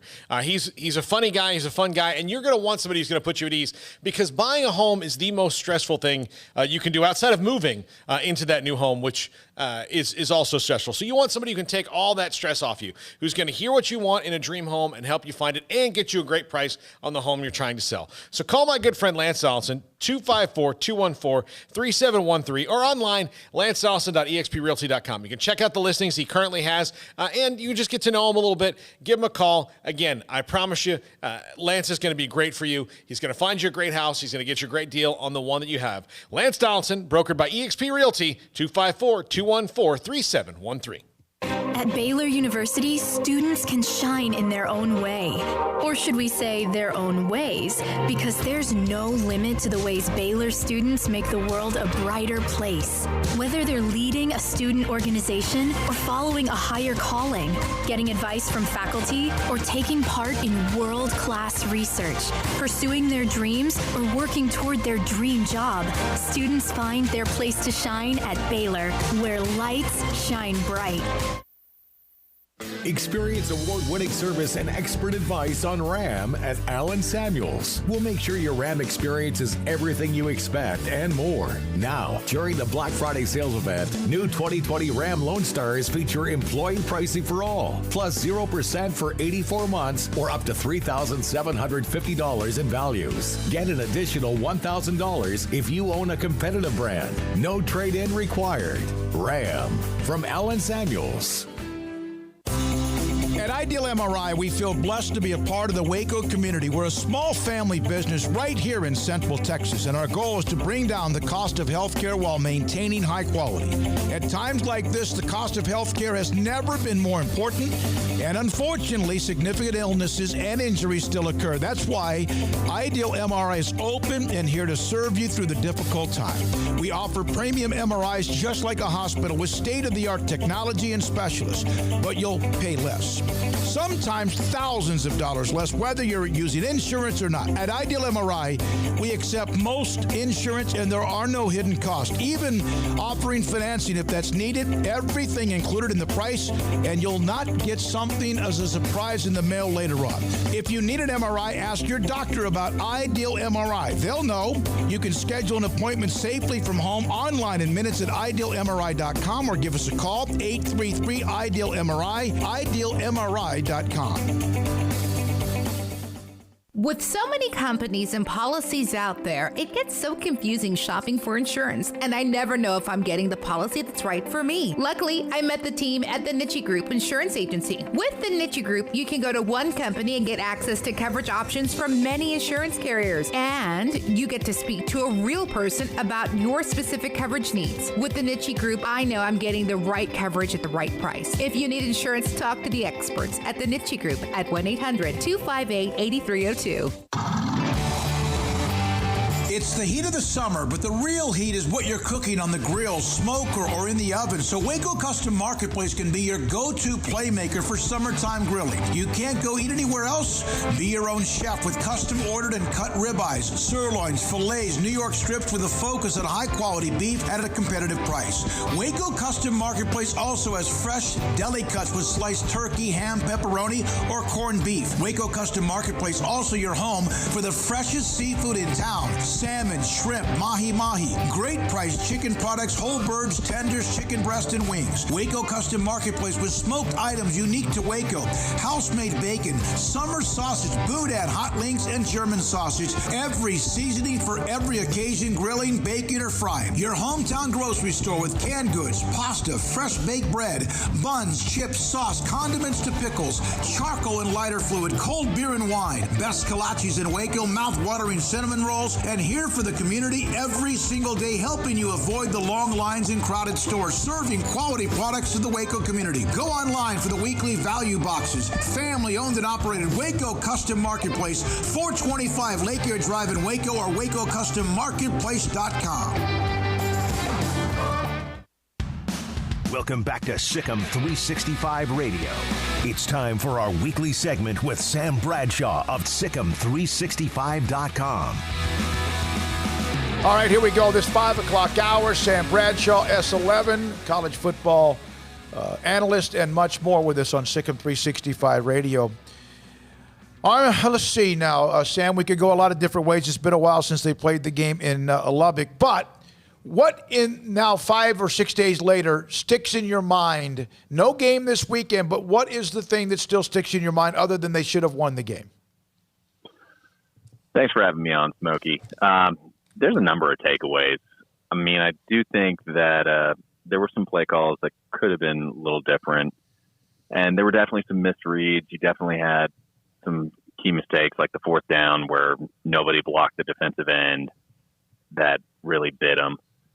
But you also saw a lot of things you can build off of. You saw the offensive line play probably its best game. You saw the running game get going, especially with that guard tackle counterplay and the quarterback draw. And you just saw them protect the passer a lot better than they had in a lot of the other games. And I think that'll bode pretty well for them going forward. But it's disappointing they couldn't quite slam the door shut on what should have been a win. Is part of it is just experience that they don't make the plays that they need to make? Well, part of that, you know, you you've definitely got a lot of young guys in there, particularly with Lovett and Ebner out for the vast majority of that game. You've got 3 young running backs in there. You've got Tyquan Thornton out at receiver. You got a ton of young guys in on defense. So it's not too surprising that you're going to have a couple mistakes here and there really add up. You know, you had one drive that was ended when the quarterback and running back weren't on the same page with the mesh on what should be a little bit of an option play, and they get tackled for a huge loss. And then, you know, Brewer's not immune. He missed a couple plays, but he also willed him down the field on a number of drives, and he put his body on the line for a number of them, including that hit on the goal line. Sam, what did you see from the young running backs who were gonna? Yeah, I don't know what Lovett's status is, and we're still a week and a half away from needing to know that. But with Quaylon Jones, got to see a bit more of him, and also Tay McWilliams, who we haven't seen a lot of. What'd you think of the way that both of them played? I think athletically, they both just jump off the tape as guys that can do some interesting things for you. Quaylon's a bit more of a one-cut runner, but he's so big, he's so strong. Once you get him going downhill, it's going to be pretty difficult to bring him down, and he's quick for a big guy. And then Tay gives you a little more wiggle, a little more burst. But I don't worry about either of them running the ball. What you typically worry about with a young running back is how well will they contribute in the passing game, both as a receiver and as a blocker. Because a lot of these guys, when they come from high school, they're one of the most athletic people on the field. The coach wants to get the ball in their hands as often as possible, so they're not usually in the position of having to do complicated blitz pickup. That's something that tends to happen in college. So how much can you ask of them there?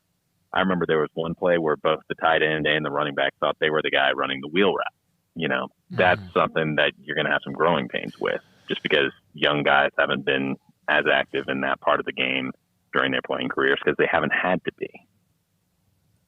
Have you seen a big drop-off with the departure of JaMychal Hasty and just how much he was relied upon as a blocker? And I know they're doing things differently with their tight ends as well. Just how much of a difference is there from JaMychal with what you've seen from the backs, and how much of the protection is a result of them doing things a little bit differently? I think you talked about that maybe a week or two ago.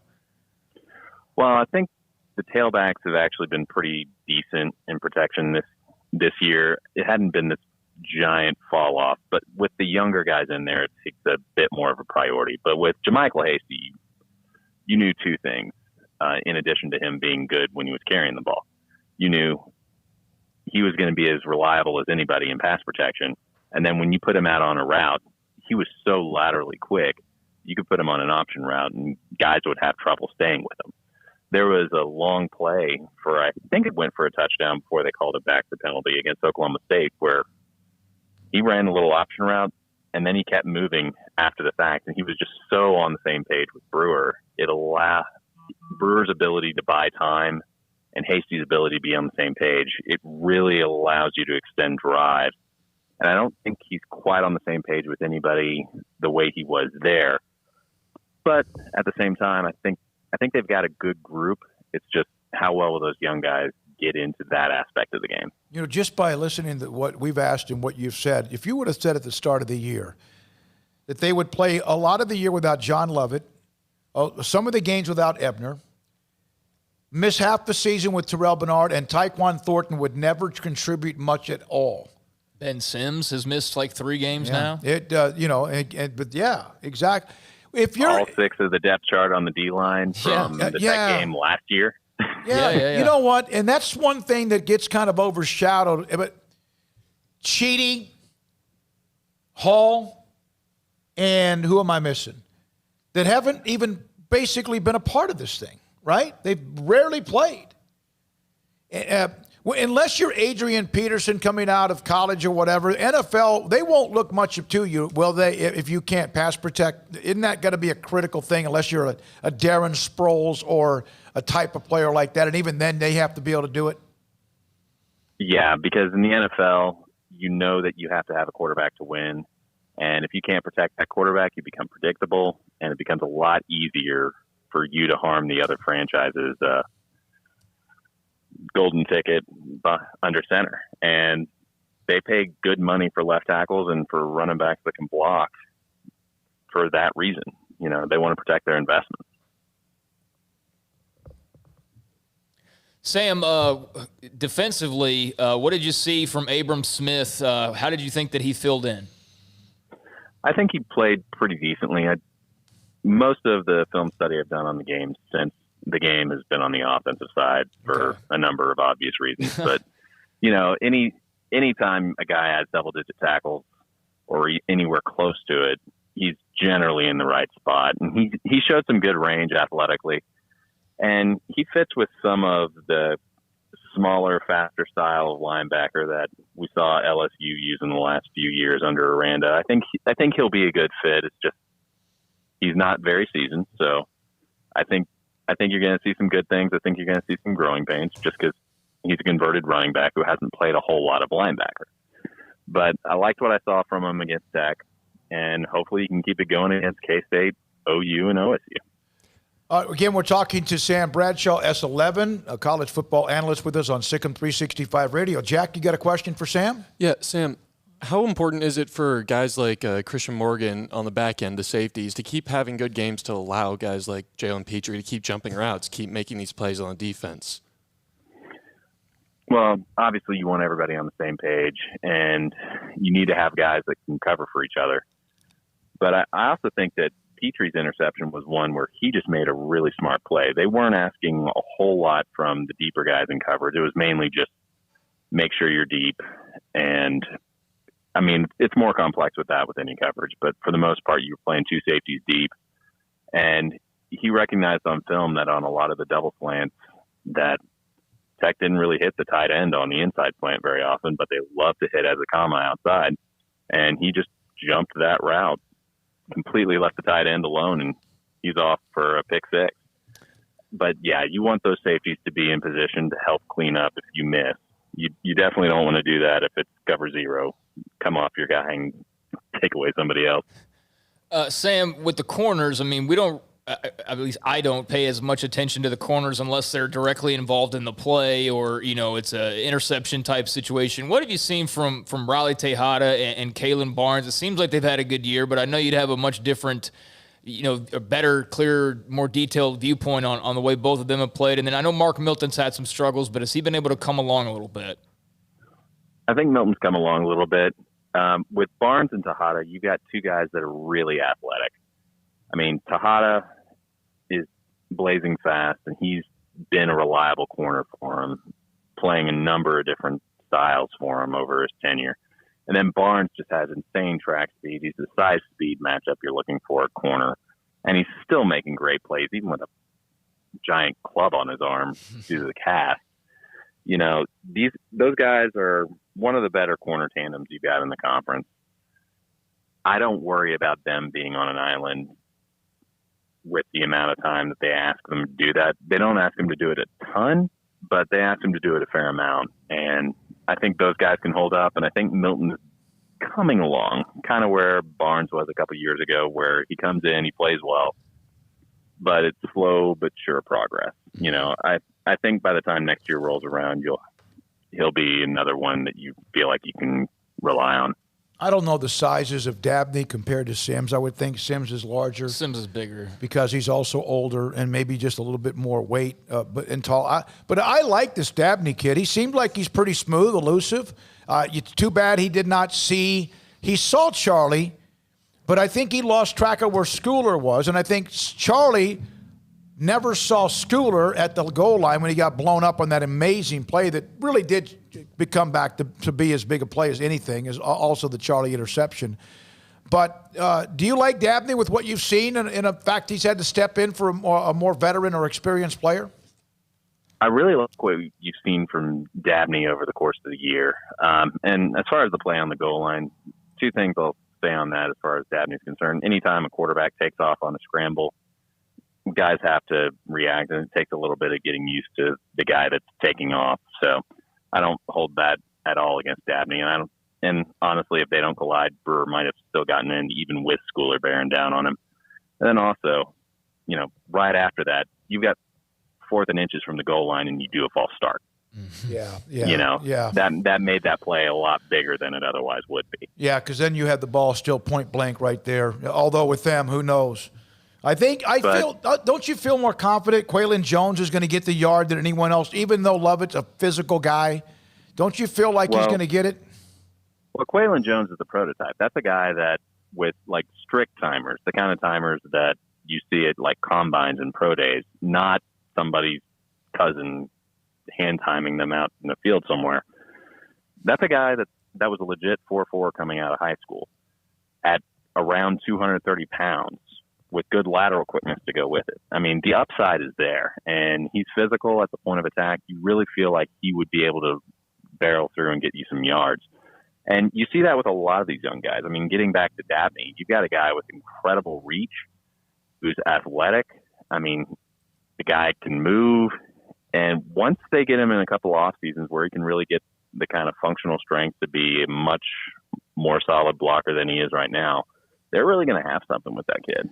Yeah. Okay. Sam, I know it's still a season with 3 games left, so I don't want to start looking too far ahead. But based on the basic nuts and bolts of what we think will be coming back next year, based on just the guys who are expected, how well do you think they're set up to make a big jump forward next year? I mean, obviously having spring practices will make a dramatic difference, but in the grand scheme of things, is there any glaring weaknesses you see in the team moving forward that need to be addressed, or do you think that it's just a matter of needing more time? Well, I think it's majority needing more time, particularly just with reps. If you gave this team a full spring and just didn't have them decimate their practice schedule for a month in the fall due to COVID, I mean, I don't think we're sitting here talking about a 1-5 team. Right. And so by that standard, I think they're primed to make a jump, depending on who stays, who goes, and the inevitable fluctuations that gets into in any given year. Mm-hmm. Because at the end of the day, you've got a pretty athletic roster. This is not like 2017 when you had 6 scholarship linemen, and a couple of those were true freshmen. This is a group where you feel pretty good about the athletes you have at corner, at safety, at linebacker, at defensive line, assuming everybody comes back. You feel like you've got some speed at receiver. You don't have a guy that's a lead dog, and I think some of those guys are pretty raw, and you need to get them to a point skill-wise where they're separating more consistently. But just athletically, you don't see this as a deficient team in terms of, am I big, am I fast, can I impact the game that way? So I don't think they necessarily need an overhaul roster-wise that way. But the offense has to play a lot better. Mm-hmm. Line, quarterback, receivers, tailbacks, you name it. The execution has not been there. And that's been their biggest glaring issue. But no, I think they're primed for a jump because I think the offense will get better. And defensively, they're already playing really well, despite not having Hall, not having Cheedy, not having Solon, losing Terrell Bernard, having multiple games where a member of your secondary's gone. Even with all that shuffle, they've been able to play mostly reliable defense outside of a couple mental busts against Texas. It was that last drive. It's that they have played as well as they can, considering, and then when you needed just one more stop, and you just wonder if they get worn out at the end. And Texas Tech goes 79 yards in 12 plays, and it's unfortunate because the defense played so well throughout that game. All right, Sam, thank you. Anything else, sir? What do you do without a game this weekend? Are you Cabo? Watch Kansas State so I don't have to watch them during the week. Okay. There you go. Kansas State, Iowa State, Oklahoma hosting Oklahoma State. A couple of games that have big impacts on the Big 12 down the road here in just a little less than a month now. Thanks for you. And a month from now is the conference championship game, I believe. Thank you very much, Sam, as always. Appreciate your time. Thanks for having me on. Sam Bradshaw, S11. He does a lot of work, breaks down as soon as the game is over. Sometime within a day or two, he has his quick hits. So does Colt and Brian and Ashley with basketball. And it's just amazing what they do. And, of course, football, Bob with his as well. with his as well. All right, 5:52, another break, and then wrap it up. Okay. All right, good. We're taking about 3 more minutes. Looking at the Texas Tech stats, I knew he had a pretty productive game. But Abram Smith had 13 tackles. Yeah. And the tackle for a loss. Yeah, Christian Morgan had 12. Doyle, 9. Petrie, of course, had the pick 6. Boy, he's playing at a great level, isn't he? Just amazing. And it's so bizarre. I mean, because we didn't, we heard about him. We didn't really see him for a couple years. He was just kind of spotty there. And then now they found this perfect spot for him, and he's flourishing. Yeah, he's turned into one heck of a player, and certainly exceeded the expectations that I think a lot of people had at the time that he signed and at the time that he committed. He was just kind of a guy who was I'll call it what it was back then. He was the weak link of the class that had started up. You had Kedrick James and you had Kellen Mond and Hezekiah Jones and like 5-6 guys, and 5 of them were 4-stars, and the only one that wasn't, and maybe Hezekiah Jones was borderline, but the only one that really wasn't highly thought of was Jalen Petrie. And that's why everybody else had their buffet line of offers to go fall back to when they decommitted from Baylor. And Petrie, I think he maybe had some, but not the likes of what Kellen Mond or those other guys were getting. I mean, Kedrick James ended up at Alabama, Mond and Jones to A&M. And so that's where all these guys went. And I don't know really what his options were. I mean, Baylor might have very well still been his best offer. And I guess it was, because that's what he stuck with. But who could have foreseen him going from just being, like I said, kind of the afterthought and then the feel-good guy, because he was the one that stuck it out. I'm just glad that he's more than a feel-good guy, and he's not just one of those soft stories that I don't mean to be so dismissive of feel-good stories, but sometimes I think they can be a little blown out of proportion, and we can kind of milk them a little bit too much. And I'm just glad that we're not 4 years into Jalen Petrie's career milking he was the lone commit. I mean, it's mentioned, but it's only mentioned because he's playing really well. Yeah. Yeah. He was here, like the cuddly gets a little annoying. I mean, I got very annoyed, and he's a great guy, but I just got very annoyed with the Laquan McGowan narrative as it continued to go. It's like, look, he is what he is. I mean, like, we can't keep talking about the fact that he's a big tight end. He's just kind of there a lot of the time. And, in fact, one of the worst plays in Baylor history that Kendall Browse ever called was that hook and ladder to him that went terribly awry. So and Jalen Petrie is so surpassing anything, and to hear Ron Roberts talk about him, when we did talk about Jalen Petrie or talk to the coordinators before the season, he already really liked him from the jump and how it fit. And Dave Aranda, will sing his praises every week. Mm-hmm. Yeah, it's good that his legacy will be now that he was a hell of a player his last year and made a lot of plays, unfortunately, for a team that may not win more than a couple of games, if maybe 2 or 3, if they get to 2. And then the fact that he was the one that was so loyal, that's one of the questions I wish I would have asked Coach yesterday, was that, he was a part of that class and he stuck with it. What did he see in Jalen when they had him committed before the change back after 2016 season? Well, he's only a junior, so he's got another year. That's good. That's and you hope, and it'll be interesting. No, he's a senior this year. But he has a mulligan year, so who knows? It'll be interesting to see the decision making of Terrell Bernard, because he would have absolutely played this year and been in the draft, right? And now you wonder, does that change up anything because he has the year back? That's a long recovery with a shoulder, whatever labrum, whatever it might be. You hope it doesn't change the player he was, because when he hit people, they went down. Mm-hmm. When he hit people, they went to the ground. There was a play, and I think it would have been the home game, possibly even TCU, when things were kind of getting out of hand, and it looks like he made a play against somebody, and he got mad. And unfortunately, not anyone made enough plays. But when he got there, the big running back, who was about 20, 30 pounds bigger than he was, he went down, even though Terrell is a linebacker. All right, anything else to get to? Tomorrow, Mack Rhodes will join us. Normally Tuesdays, he couldn't do it this week because of some administrative meetings that he already had planned. So he'll join us tomorrow. We will also have Grayson and his discussion, and from the perspective of recruiting, the loss of Murphy and what did they do.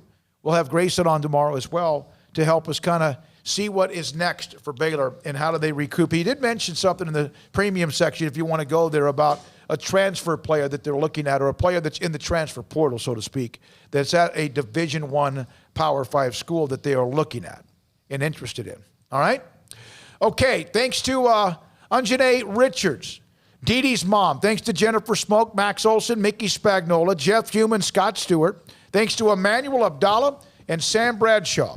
Thanks as well to Jack. Jack got his first question in today and did a great job. Great question about how some of those guys are getting the pick sixes. And Armstrong Sims, as always, we appreciate you. For Paul Catalina, Craig Smoke, I'm David Smoke. Back at it tomorrow. We'll have a college football program we focus in on. We're going to probably have Phil Bennett again from what we had earlier this week with him. I'm David Smoke. Thank you for listening and watching whenever you do, however long it might be, and good night. Okay. All right.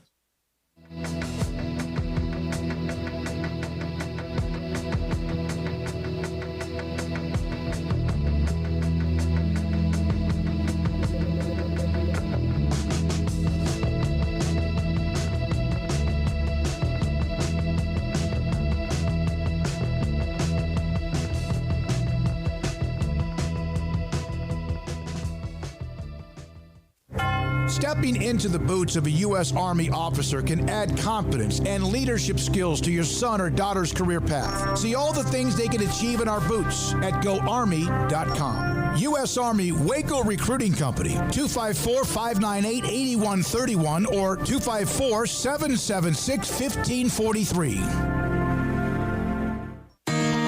Waco's newest gym, Halo Athletic Center, 5725 Bagby Avenue, right behind Region 12 and across the highway from the Central Texas Marketplace, where motivation, inspiration, and hard work are the driving force. State-of-the-art equipment, indoor and outdoor track, locker rooms, showers, yoga and bar classes by Duality Yoga, bod pod potty composition analysis, and registered dietitians, all under one roof, where we rise above. Come join the Halo Athletic Center and be a part of the change, your change.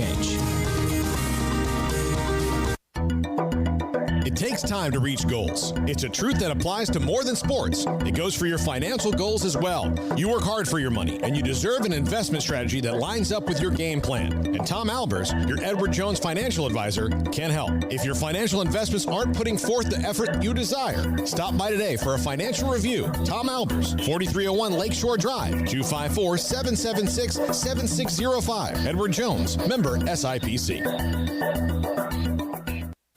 Have you tried a do-it-yourself program to lose weight? You may not know that in a typical do-it-yourself program, a quarter of the weight you lose is due to muscle breakdown and loss. With COVID harming obese and overweight patients, being at ideal body weight is more important now than ever. Over 30 physicians in Central Texas, tired of seeing patients fail at losing weight themselves, opened Muscle-Wise Nutrition. This is a coach-managed weight loss program that targets fat and spares muscle. The 4 Muscle-Wise locations have taken off over 19,000 pounds from Texas dieters in the last few years. The combination of coaching and weekly body composition analysis to target the fat loss are the keys to success. The coaches teach you how to eat and live a healthy lifestyle. Email Sic'em365 at musclewisenutrition.com today, and the coaches will contact you about their free educational seminars. Do not wait. Email today and start MuscleWise at Sic'em365 at musclewisenutrition.com.